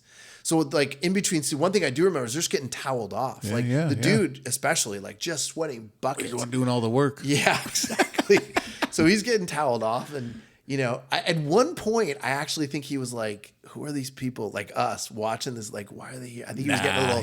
He don't give a shit. I don't know. Okay, all right. Anyway, so we stayed for one, and then one scene, and then the guy was like, "All right, we're gonna break for an hour or whatever." So me and my buddy, we went out to get a bite to eat.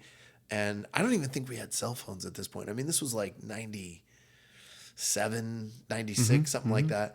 And, we're like, at first like, oh my God, I did it. And then after a while, we're like, should we go back? We did. We went back because we wanted to see another scene just to like. So that was the doctor's office? That was the doctor's office, yeah. We watched a little bit of that. I don't even think we stayed till the end. And we were just like, all right, I can tell that story. I can... we told our buddies, and they were all like, and I'm sure we got a lot of juice out of that because, pun intended, I guess. I didn't even see that. No pun intended. No pun intended. Yeah.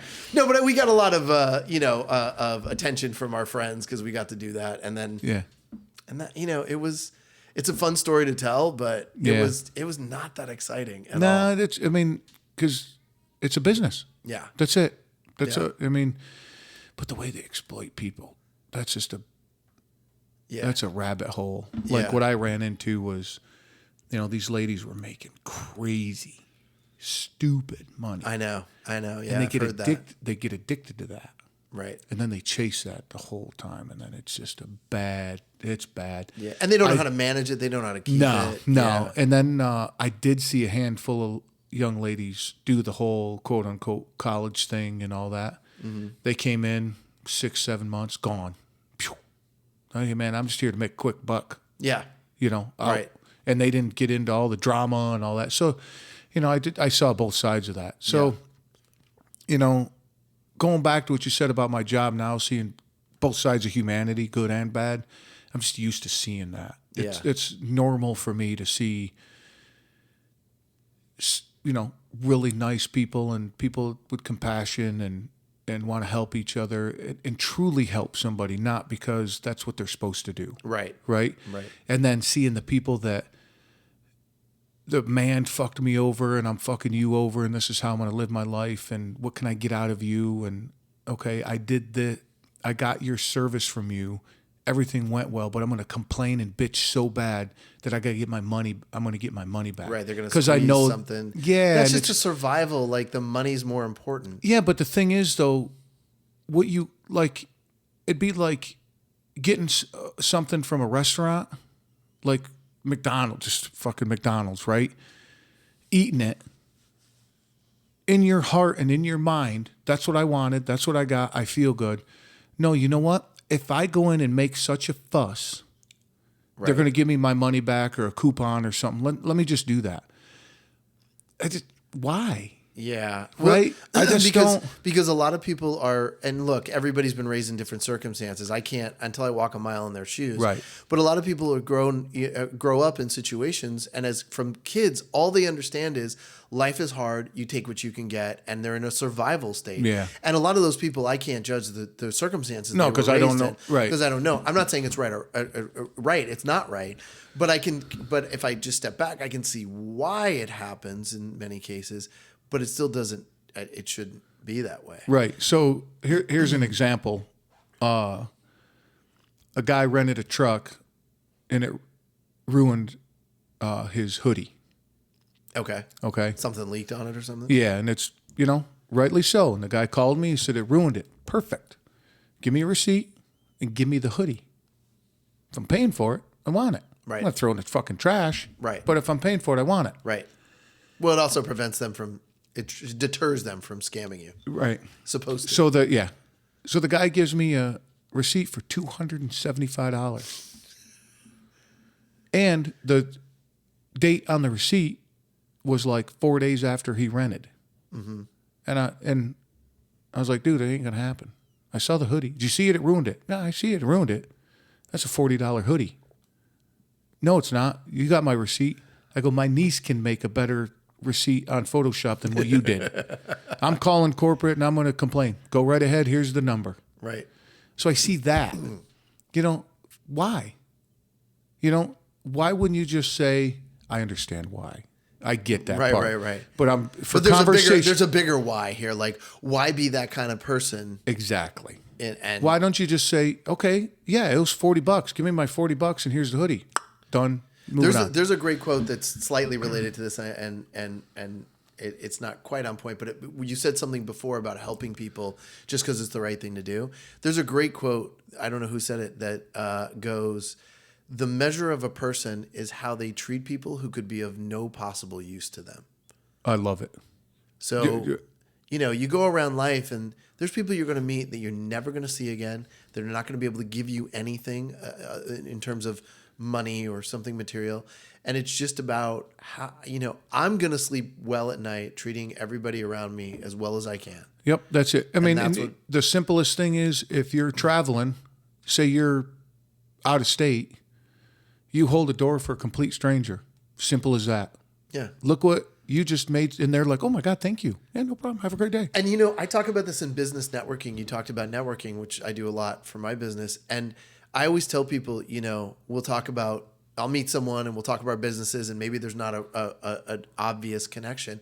But I say, we're all playing the long game. Like, I'm not having this conversation with you to see what, and a lot of people do this in business, and I'm not saying it's wrong, but my approach is I go into a conversation to learn about that person's business, and I'm not trying to sound in this conversation like I'm better than anybody or a guru, or that I'm so altruistic I never do anything for myself. Of course I'm in it to make money. Of course I'm in it to succeed. But I think that that happens for me a lot more easily if I go into a conversation and I'm thinking, how can I help this person get more business? Because they know what I do. If I treat them well, they're going to think of me when they think of my business. 100%. And I've been classified that I've been a salesperson my whole life, right? And I'm a soft salesperson. You don't sell by convincing anybody to do anything. No, hey man, what can I do for you? Right. And that will get people if you are genuine about it, not as a manipulation. I was just going to say, you got to be genuine. If people do it to manipulate, and anybody can see through that pretty easily. Yeah. But if you're genuine about it, that will get you more business than you could ever handle, probably. Yeah. And it's made me very successful in everything I've done. I believe it. On that point, we're going to shut this fucking thing down, dude. Wow. How long do you give it without looking at your clock or your watch? I'm going to say... how long do you think we've been at it? I'll say just under 2 hours. Really? Yeah. 2:25. Really? Yeah. See? And you didn't think you had anything What's to your talk longest? about. What's your longest one you've done? About 3 hours. Oh wow! All right, I'm up there. Yeah. But my ego a little bit. But a lot of times I do shut it down about 90 minutes because it's like, all right, you're reaching for stuff to talk about. Yeah, and that's the other thing of this format that I do. There's no time limit. Right. We did. I did a thing with Satya, right, where we filmed it. It's on YouTube. We filmed it. I got to see that. I meant to watch it. Oh, it's super fun, dude. He was a lot of fun. And he goes, okay, my camera can only go for, like an hour and like 20 something minutes. I said, okay. And what I found out was I don't like that. Because you feel limited? Yeah, because we listen to it, you'll hear me go, okay, dude, so I got to ask you about doggy style. Like I had to cut the conversation off. Which is his web series. Yeah. Not. Yeah. Well, it's porn industry, you know about that. People could take that the wrong way. They don't know. But the thing is, like, I've been watching the timer on mine, not to shut it down or anything like that. I just like to watch, make sure nothing fucks up. Right. But with him, I felt that I took a lot away from him, me personally, because I had to sit here and watch the clock and manipulate our conversation to get as much information out of him. So when people are listening to it, well, and I know we're wrapping up, but I'll just say one thing. What I liked about this conversation is it was as much about you as it was about me. Yeah, that's it. And so if you have a time limit, you're going to be like, well, I don't know if I'm going to have Satya on again. Let me get as exactly. And you won't talk about yourself as much. When I think a lot of the value and interesting part of this is it's both. It goes back. It goes back and forth. So having the time limit, and it's obviously nothing against Satya. That's the limit that we had because of the gear, and I completely appreciate everything he does and continues to do. Right. He helps me out a lot. He's a great guy. Yeah, he's a super cool dude. And but just the reason I brought that up is that's why I don't put a time limit on it. Yeah. Right? Look at all the shit we talked about, would have never talked about. Oh, yeah, come back. But it might not be the same conversation. Yeah. You're going to come back. Guess what? I have fucking clue what we're going to talk about. It's going to be the same thing. You're going to sit down. We're going to start talking, and whatever comes out, comes out. Yeah, no, I loved what we talk about. I can't even remember everything we talked about. I can't remember a lot of it either, but I'm eager to, whenever this goes up, I'm eager to hear myself. Oh, yeah, we do all the tag stuff, but we'll get into that after. So, all right, cool. Dude, thanks, man. Thank you. This was amazing. Yeah? Have a good time? Yeah. All right, man. Whew, what'd I tell you? Great conversation with Dave, right? He will be back on for sure. I know you got shit to do, so quick recap, liverishi.com. Use the code word table. Let them know I sent you. Looking at 50% off. Walt'sKitchenTable.com. Go to the merch store. Check that out. Super proud of it. Proceeds help forever healing invisible wounds. And reviews, if you jump on whatever platform you're listening to this on and hit some stars, I would greatly appreciate it. And if you like what you hear, tell a friend or 5. Until next time, much love.